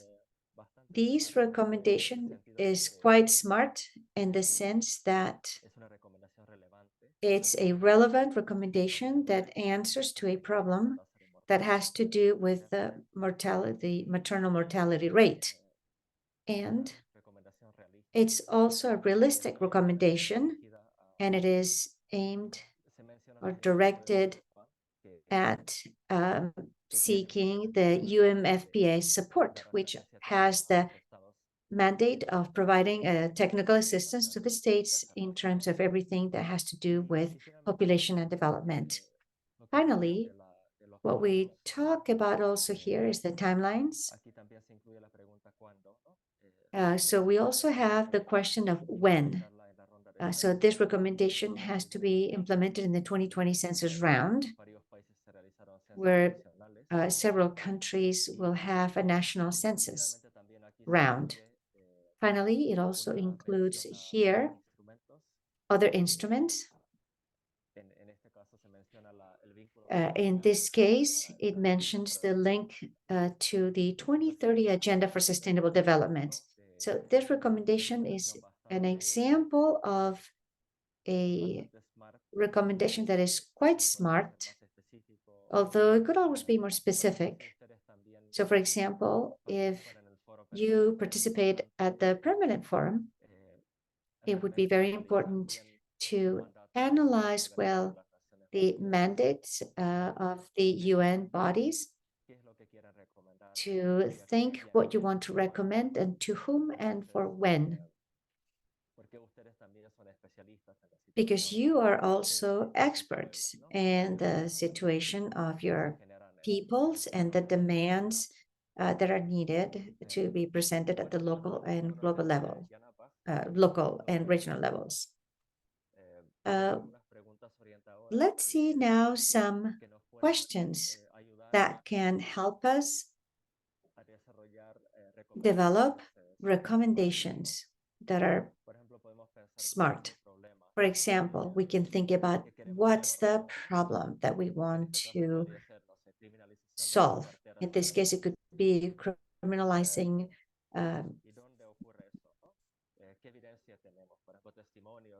Indigenous midwives and where this happens. So we can see if there have been recommendations that have taken place before in the subjects on the subject so that we don't repeat what's been said already, and to make recommendations that are easy to follow up. For example, we can follow up with health departments in our countries and ministries in our countries. We can also see if there are other rights instruments linked to the recommendation that we want to make. And from this analysis, we can see what actions, what solutions we propose and who should act and when. These kinds of questions are important to make ourselves whenever we plan to participate, be it at the permanent forum or any other mechanism where decisions are made or where advocacy is made. So to conclude, in terms of smart recommendations, the smarter recommendations are, the more likely it is that they're implemented so that they get into the agendas.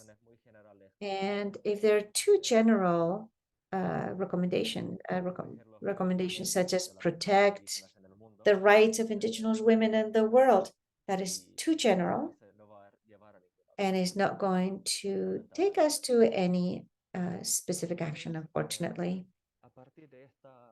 So from this landscape, we are now going to see a little bit more about yanabas.info. I don't know if there are any questions so far, though, before we move on to the next part where we're going to look for recommendations.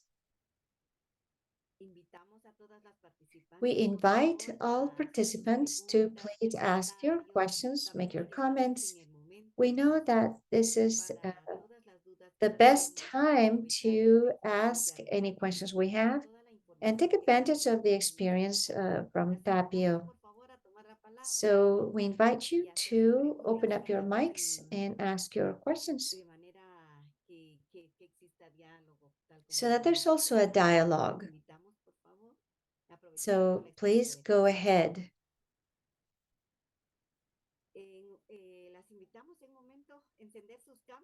So please, we ask you to also turn on your cameras so that we can see that you're there and so that we know that you're learning about the subject.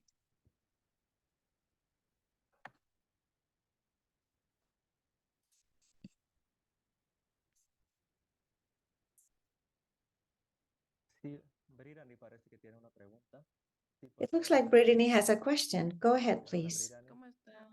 Yes, Sister Brittany. Yes, hello, Brother Tapio, how are you? I have a question. I was listening about the recommendations of the forum, and I wanted to know whether there's already been a recommendation on the collection or a statistical study concerning everything related to indigenous peoples. I don't mean only the amount of population or economic indicators. I'm talking more about social issues. For example, in Peru, for my advocacy plan previously, I looked to see whether whether the state really knows its country and its people. And what I found is that they have very, very little information in comparison to what they should have. So I don't know if there's been a recommendation so that the states really get to know their population, that they take statistical data, because that helps know how they are. It's an indicator of the situation they are going through. For example, I read a university text document, and I read that in Peru there's an Amazon language, I don't remember the name, that has only one speaker left, that language spoken by one person only now in Peru. that is in a university text, it's not knowledge at the Ministry of Education, for example, or some other official organism. So what's happening with that data? Are they collecting that data? It's part of our culture. And if this is so that, we would like to at least have a text, a book on this language, for example, so that it's not completely lost. That's my question.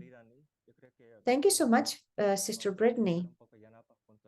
I think that now when we see yanapac.info, we can take a look. And I've made a note on that issue so that we can search. But as far as I know, yes, the Permanent Forum, since its creation, has also encouraged states to generate broken down data on the situation of indigenous peoples. That has been a direct recommendation to the states, but also to the Population Fund and at the regional level, such as CEPAC, the economic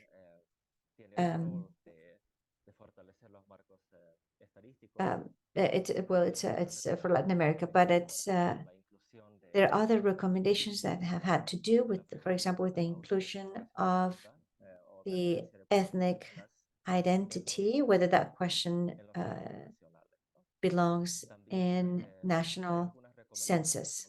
There are recommendations as well, such as the ones that we've seen to collect data, broken down data in terms of sexual and reproductive health. So I think that recommendation to have more data generated in indigenous peoples has been made. Concerning the question of indigenous languages or languages that are in danger of becoming extinct, since we now have the decade of indigenous languages, the Permanent Forum has developed many recommendations that have to do with several measures to revitalize and protect and create favorable conditions for the use in protection of and preservation of indigenous languages. So this is a tendency that we now see. It's in growth, and it's a very important subject at the forum. So let's look at concrete examples about recommendations, but it's a very important question, the one you ask. Yeah, and it's a focus of the forum. So thank you so much. Any other questions before we take a look at the tool?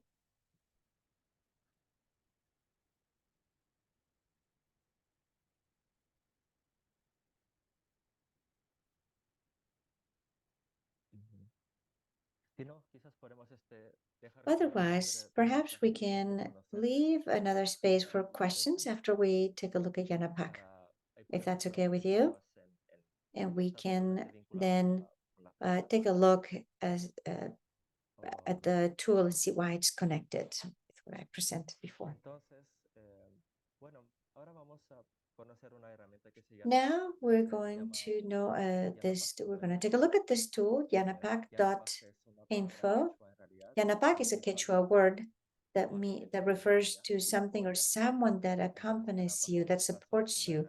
Yanapac, it's a tool in this case that supports us and accompanies us, supports us in the use of recommendations and participation at the forum.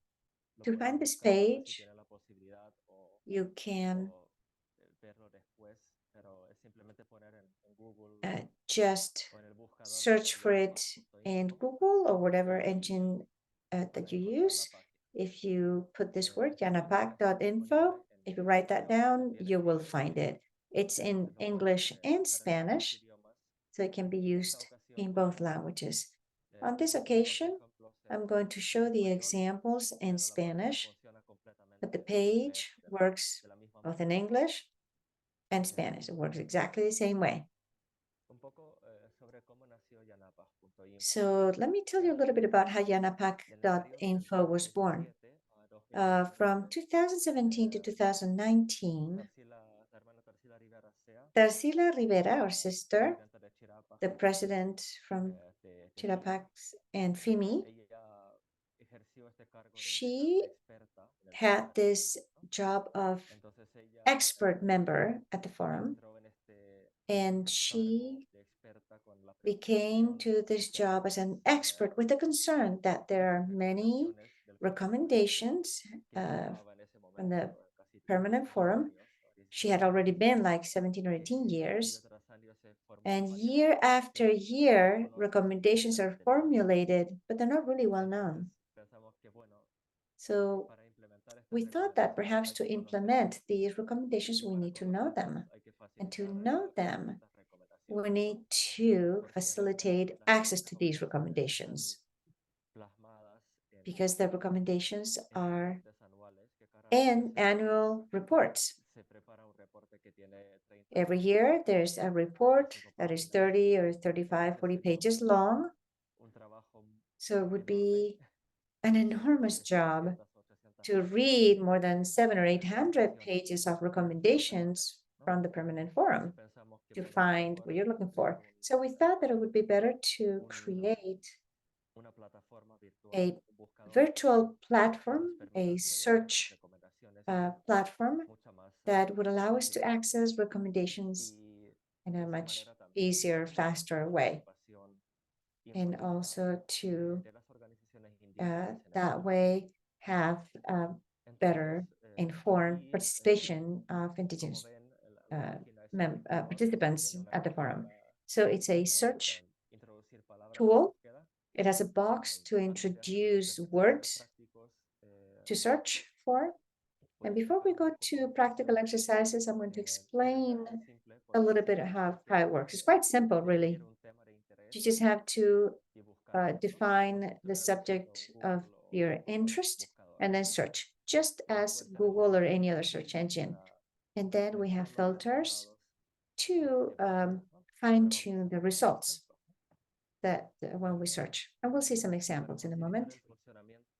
To facilitate the use of Yanapac, we search, we analyzed at Chirapac, at our organization, all of the recommendations, and we linked each one of those recommendations with different subjects.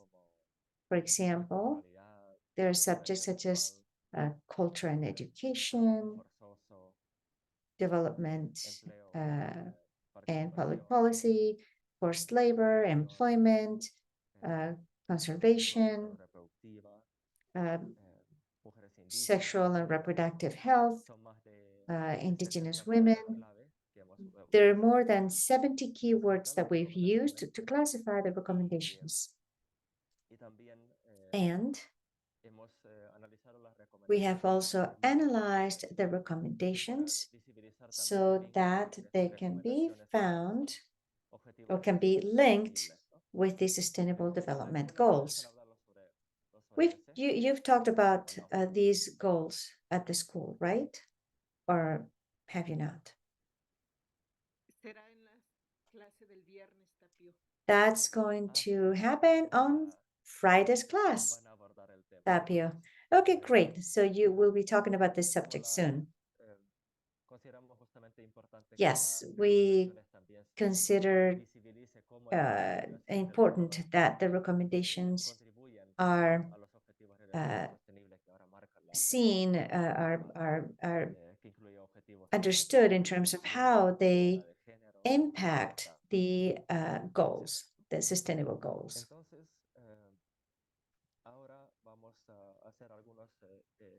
We're now going to search some examples. So, for example, if you want to know first recommendations linked to Indigenous women, we can simply write woman or women and just click. Let's wait and see what happens.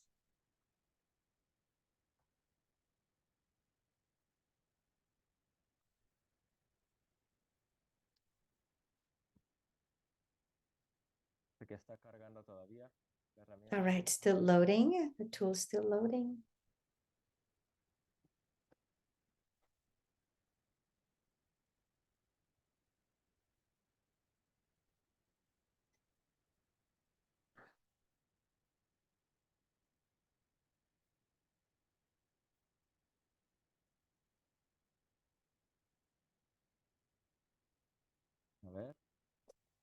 Let me see.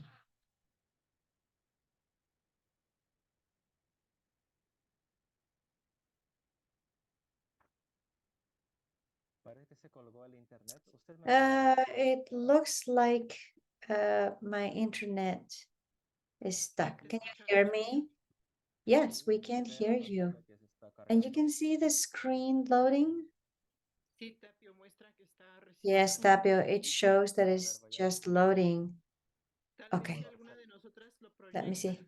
Perhaps if we project the screen, that might be helpful. Let me see something. Hold on.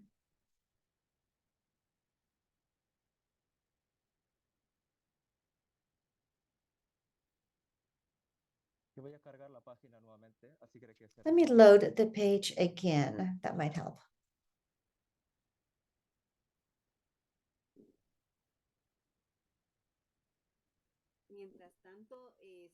In the meantime, we continue to invite our participants to perhaps write down their questions or to make some comments so that we can take advantage of this experience to learn how to use the tools so that our responsibilities at the local and the community, we can also use it.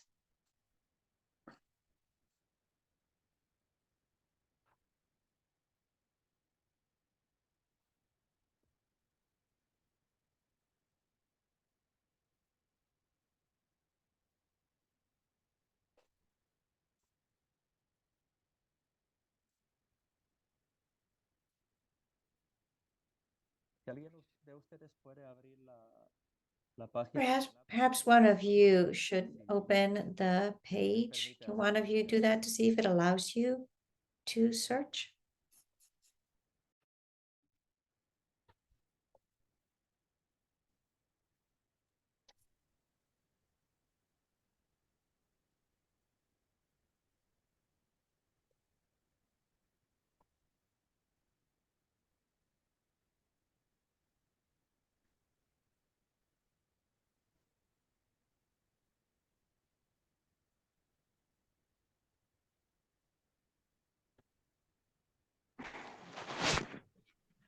Hermano, yo he ingresado ahorita y Brother, I just cargando.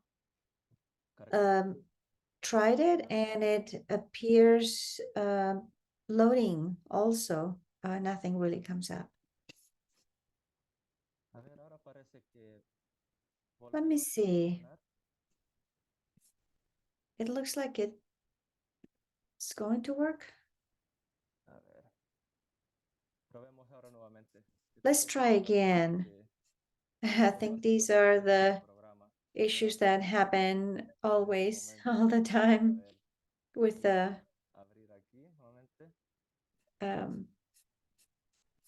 technical stuff.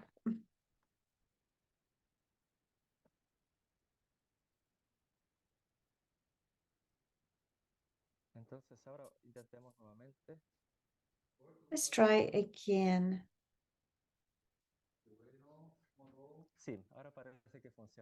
Okay, it looks like it worked this time. Can you see the screen? Oh yeah, we can see it perfectly. Oof, what a relief. I thought we were not going to be able to try out the page. But okay, there's so many recommendations that perhaps it was a little too much for the computer. Okay, now I entered again the word woman or women, and we can see that we have 277 recommendations as a result. And on the right, here we can organize these recommendations in a particular order. So right now it's by most relevant, but we could look at them by most recent. So here we can see that one of the last recommendations that have to do with Indigenous women approved last year, and this recommendation says the Permanent Forum encourages states to support economic activities of Indigenous peoples, in particular Indigenous women, to improve their access to productive resources and agricultural items such as land, seeds, financial services, technology, transportation, and information. So we can see that to facilitate the identification of recommendations, we've added a title to each recommendation. So there are really no titles at the report from the Permanent Forum, but we've added these titles so that they can be identified. So the title we added was Support to Economic Activities by Indigenous Women. So even so, to review 277 recommendations might be too much and too difficult if we want to know recommendations on a more specific subject related to Indigenous women. So to fine-tune our search, we can use the sidebar on the left, and here we see a long list of topics, 77. And we can select, for example, the topic of climate change. We can click on this one. We check the box for climate change. And now we can see all of the recommendations that have to do with Indigenous women and climate change. So all of the recommendations that somehow mention climate change and Indigenous women. So for example, here we can take a look. Let me go further down. Oh, it looks like there's a question. Yashing, you have a question? Yes, thank you so much. I have a question on what I see. It's in terms of the amount of information for recommendations. My question is, these recommendations are not just for it's not just from the Permanent Forum, but all platforms where there's participation. So do you have the recommendations from all platforms? Por la pregunta, Yashin. Thank you for your question, Yashing. These are recommendations formulated by the Permanent Forum. They come from the recommendations by the Permanent Forum annually, although they're directed to many sectors. And here at the Permanent Forum, they also touch on subjects that have to do with other agendas. For example, the ones based on the ones that deal with climate change, human rights, the political forum, the high-level political forum on sustainable development. So these are recommendations from the Permanent Forum, but they are directed by the forum to over 300 different actors.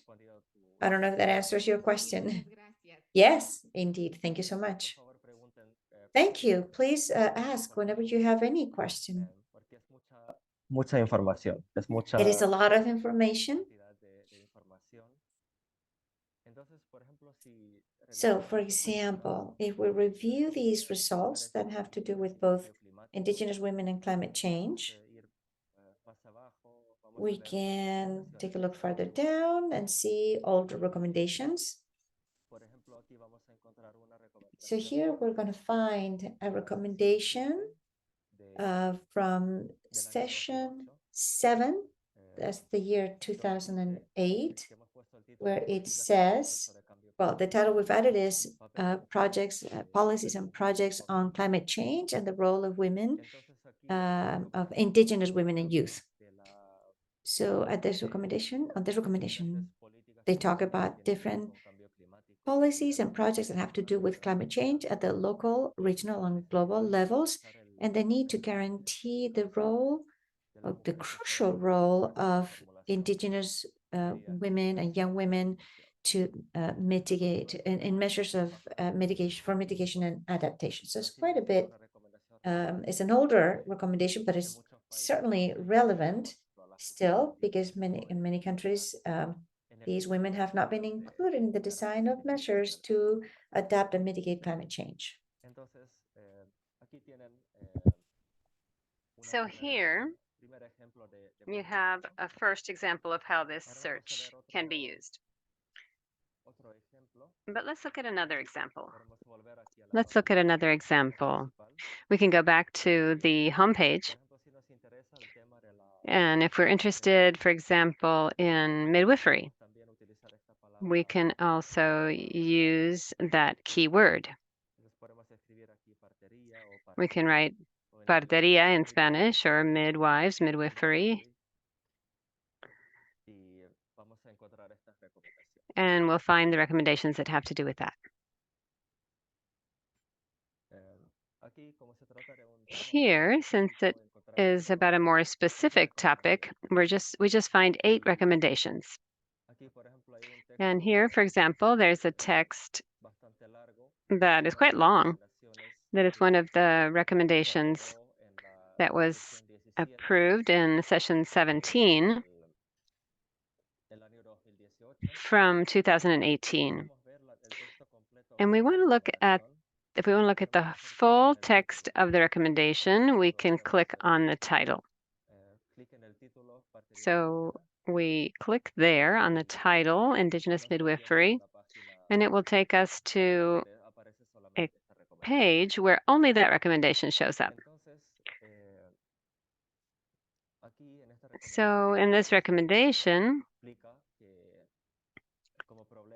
it talks about the problem that is the national health systems are giving insignificant attention to cultural and clinic knowledge of traditional Indigenous midwives and their contribution to the well-being and the health of Indigenous peoples. Here they use the word matrona for midwife. Sometimes they use the word partera in Spanish. But they say that these midwives are working tirelessly to improve maternal and child health during the whole reproductive cycle for women and during pregnancy and in the postpartum period. And so here the problem is stated, which is that in spite of these essential roles of the Indigenous midwives, their role has been criticized and even punished to the detriment of the health of Indigenous peoples. And then here's the recommendation to support and integrate the practice of Indigenous midwives. And here is another recommendation that states must end the punishment of Indigenous midwives and do the legislative and regulation modifications needed so that the communities can recognize them as official health providers in their communities. So it's a really important recommendation on Indigenous midwifery, and you can use this in your countries to demand an end to the criminalization of midwives, because this is a position that was authorized in the permanent forum on Indigenous issues. And here you also get some cross topics that are linked here. We've linked this with self-determination, health, sexual and reproductive health, traditional medicines, traditional knowledge, and Indigenous women. So you can find this under all of those keywords. Depending on the keywords you use, you'll still come back to this recommendation. We've also emphasized that it has a link with some of the sustainable development goals. For example, the 2030 agenda has objective number 3 that is on health and well-being. And in this recommendation, they talk about the need to end maternal deaths, for example. And so it's the interpretation that we've made here that this recommendation contributes to achieving this goal of the Agenda 2030 in health and well-being goal, the gender equality goal, and the peace, justice, and solid institution goal. We've also made visible here the links of these recommendations to the articles of the declaration, the UN Declaration on the Rights of Indigenous Peoples. For example, this recommendation is linked to and supported by Article 3 of the UN Declaration on the Rights of Indigenous Peoples, because it talks about the right of Indigenous peoples to self-determination at all levels. And so Indigenous midwifery is an expression of the self-determination of Indigenous peoples, and it's also linked to some other articles that have to do specifically with health and discrimination and other important aspects. So in this way, you can study the previous recommendations and their structure and links with different topics. And I don't know if one of you would like us to do a search and see if the Permanent Forum has recommended anything specifically related to your country. What countries are you from? Example, is there anyone from Nepal here?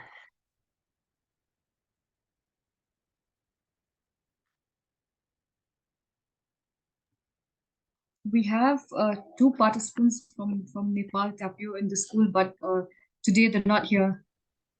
Entonces busquemos, okay, then we're gonna switch to another country. Cambiemos al otro país, entonces, ¿qué otro país podríamos buscar? What other countries should we do a search on? Peru. How about Peru? Sure, why not? Let's see if there's something on Peru. I don't remember if there's Peru is mentioned specifically, but let's look. Yes, we have something here about the participation of indigenous parliaments in the forum. And,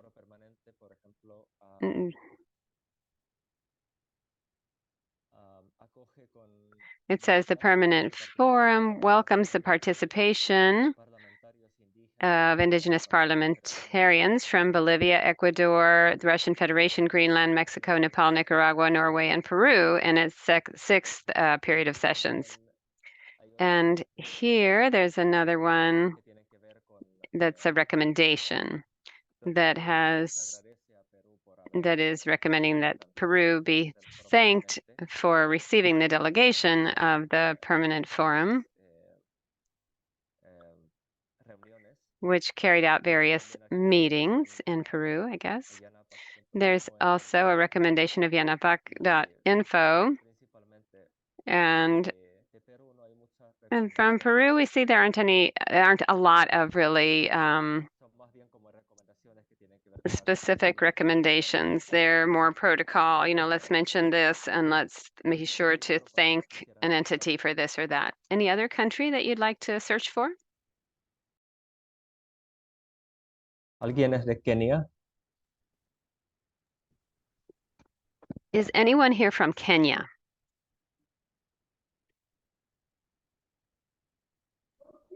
Yes.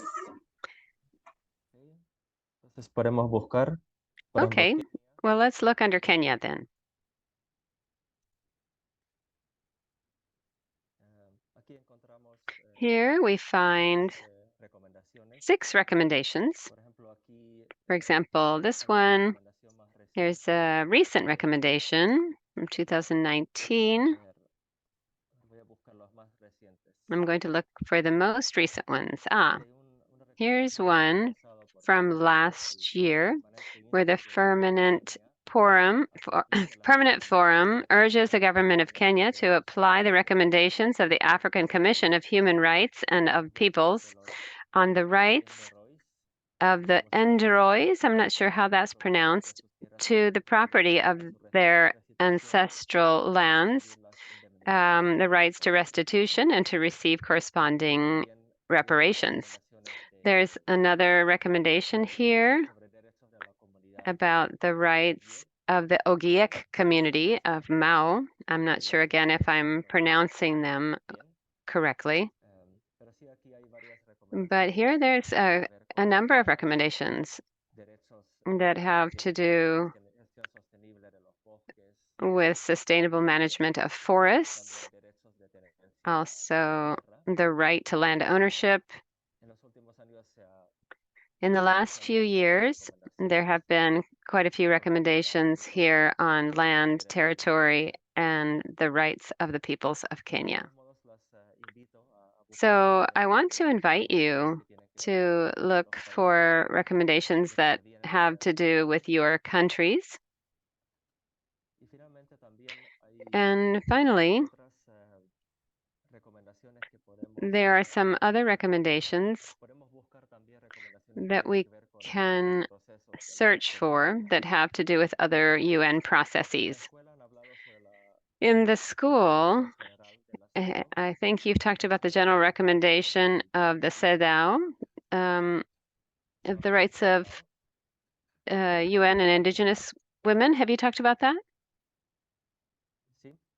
Yes? Okay.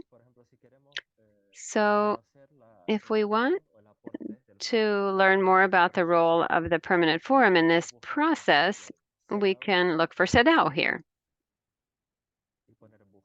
And we can search by this UN agency.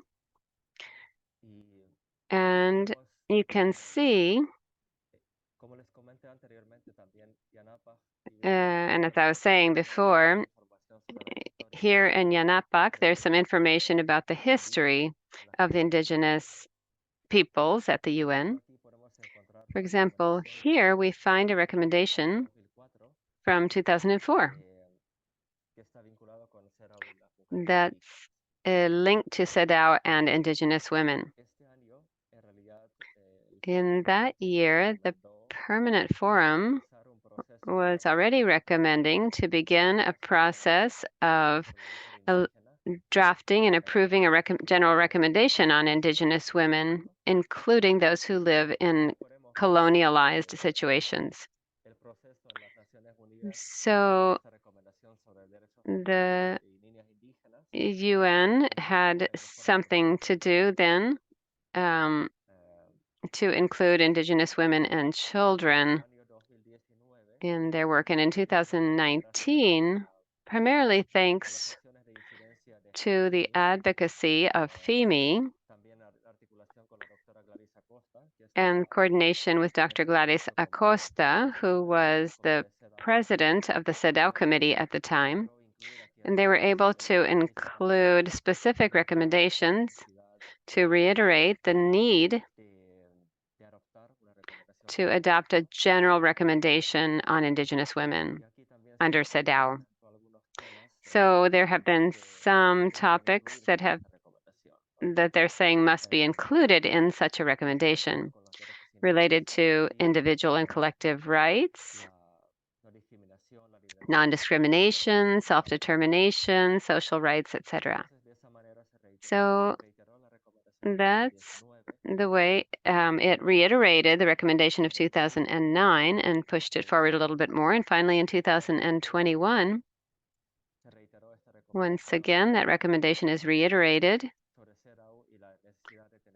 about the need to have specific indicators in CEDAW about the rights of indigenous women and indigenous peoples. And finally, last year, there was the recommendation to approve the general recommendation of CEDAW, and that CEDAW would have to make reports on this process. And in fact, on Monday at the Permanent Forum session said that we'll have to report on this general recommendation. So this is how you can see a little bit how the Permanent Forum recommendations have had an important role in the intergovernmental agenda in the United Nations. Does anyone remember what the topic of the Permanent Forum is this year?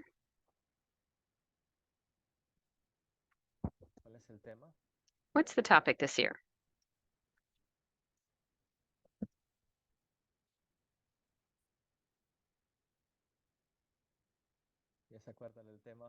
Do you remember the topic that's going to be discussed?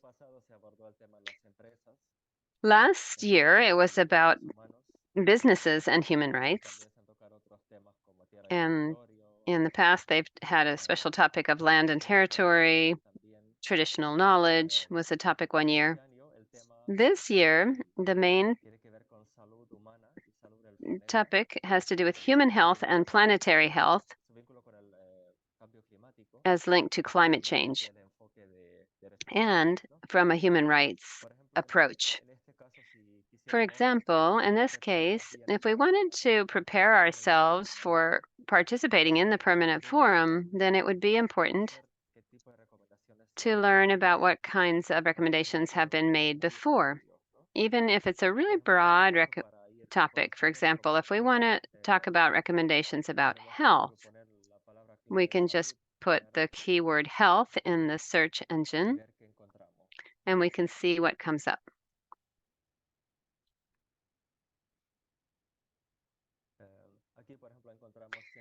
We have 179 recommendations that have come up on health.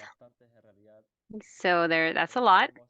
But if we want to limit the search, we can mark some other topics in the filter. For example, here we have environment as a filter. And we get down to fewer recommendations here. We have only 24 recommendations that mention both health and environment in the same recommendation. There's some recommendations that have to do with the need to ratify the Stockholm Convention on organic labeling, etc., organic contaminants. And we can also click on Indigenous women, and only 3 recommendations come up. So here, there's a recommendation about the meeting of experts on the environment and reproductive health. Here's another recommendation that has to do with a legal exam of agreements on chemical processes, and then environmental violence, which is definitely going to be talked about next week. It has a recommendation as well. Here, the Permanent Forum reiterates its concern for environmental violence, in particular, its generalized effects on women and Indigenous women and girls. And the Permanent Forum here recommends that a conference that was held several years ago that was called about the Third International Symposium on Indigenous Women and Reproductive and Environmental Health. And in that conference had many recommendations that had to do with the relationship between various pollutants and how they affect the reproductive health of Indigenous women. So for participation in the Permanent Forum, for your participation, check out what already exists and see how you might be able to complement the agenda that is already existing. Because you are the experts, you are the ones who know what's happening in your territories. So you can make timely recommendations. And Yanapak can help you to learn about the recommendations that are already out there. Before completing this topic of the search, I want to go back to what Brittany was asking about statistical data and the permanent forum. Here we can put in the word statistics and we can see what we find.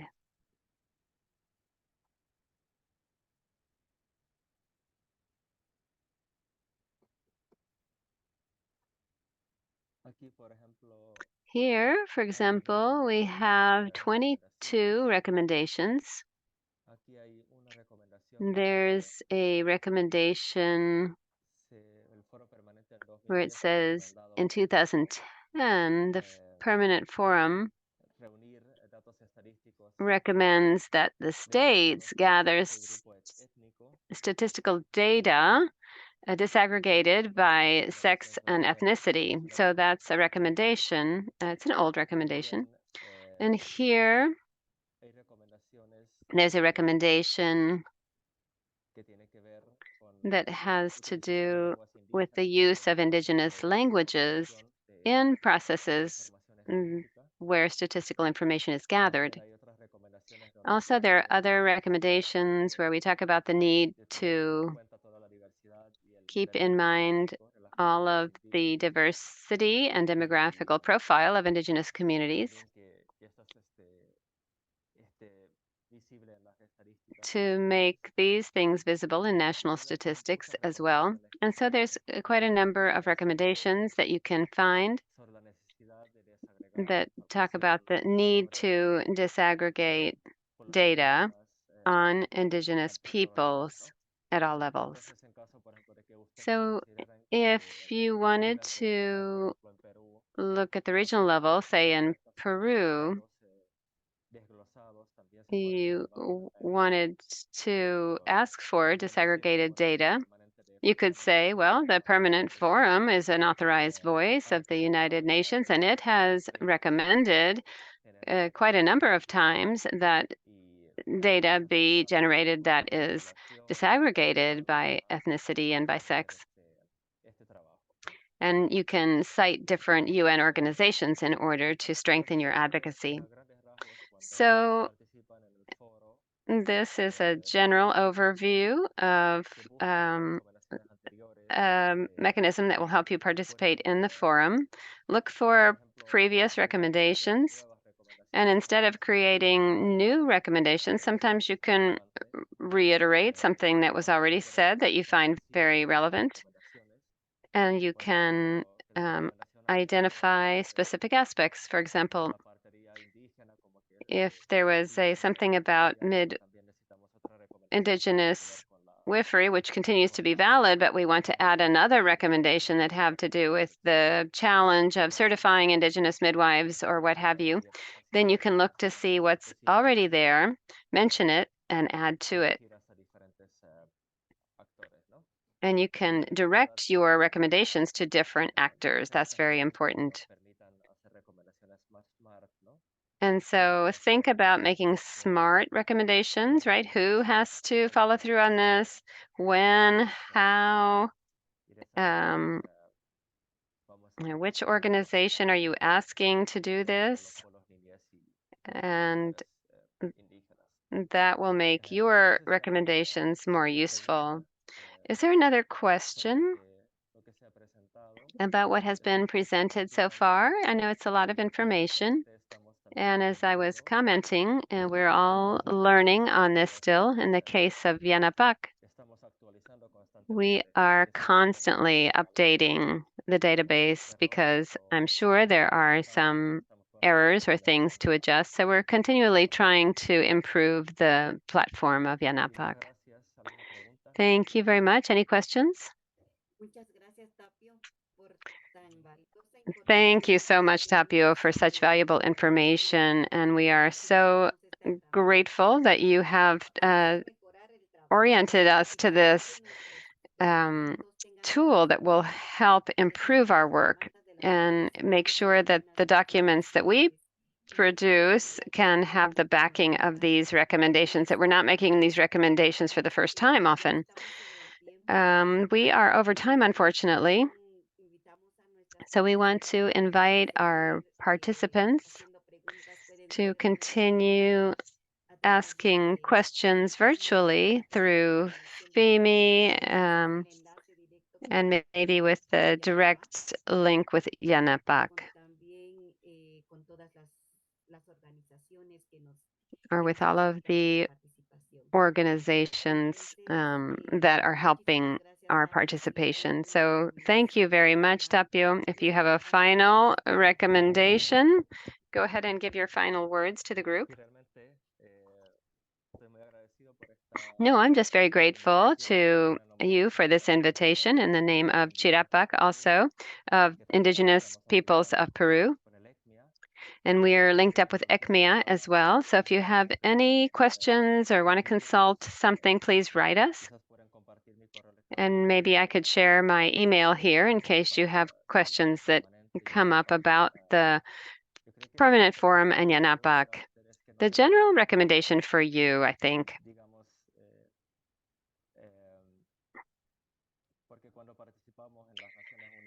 would be the following. Sometimes when we participate in the UN, there's a lot of information and a lot of technical language, and there's a lot of different acronyms and mechanisms and names of organizations that we are not familiar with. I think the main thing is to remember that this is a long path and that we're going to learn little by little. You don't have to know everything to start participating, because you are the specialists and the experts in the reality of your communities that you are living every day.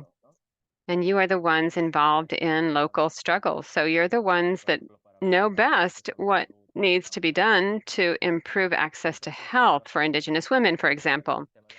So the UN system gives us some tools, and we need to see them as allies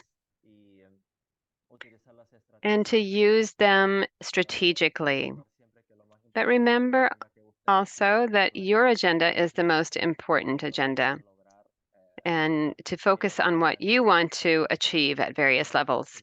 So the UN agency and the Permanent Forum could help you on your path, but you are the ones who know what you need to do to move forward. And I think that's the most important thing. Thank you very much. Thank you for your recommendations, Tapio. And on behalf of the International Forum of Indigenous Women, we want to give our deep thanks for your contribution and your participation in this space. What we are hoping for is that all the participants and leaders will be able to use such tools in their advocacy work.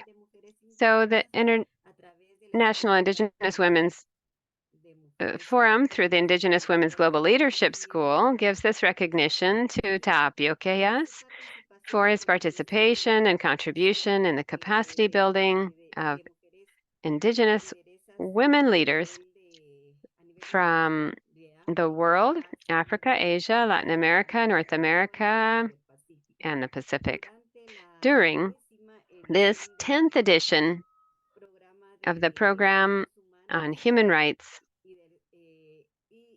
and international advocacy. So here is our expression of our thanks, signed by Teresa Zapeta, our director of the International Forum on Indigenous Women. So thank you once again, and I hope that people will be able to contact you through your email. We will make sure everyone has it. Thank you. And participants, please continue working on your advocacy plans, keeping in mind all of these recommendations that have been made. And I want to remind you also that next Wednesday, April 12th, or this Wednesday, our meeting will be from 8 to 12 in the morning, Guatemala time. We had mentioned this before, but I'm reminding you again today. So it's not going to be the later meeting, but the morning meeting. So if there are no further comments, then we're ready to close this session. Agradecerles a cada una de ustedes. Okay, Que tengan thanks to each of you. Have a great beginning of your week after a few days of rest. And let's move on with our responsibilities and commitments, and we'll see you on Wednesday at 8 o'clock Guatemala time, 8 in the morning. Have a great week. Bye-bye. Thank you. Many good energies to you, good strength to you for your struggles and your advocacy. Thank you.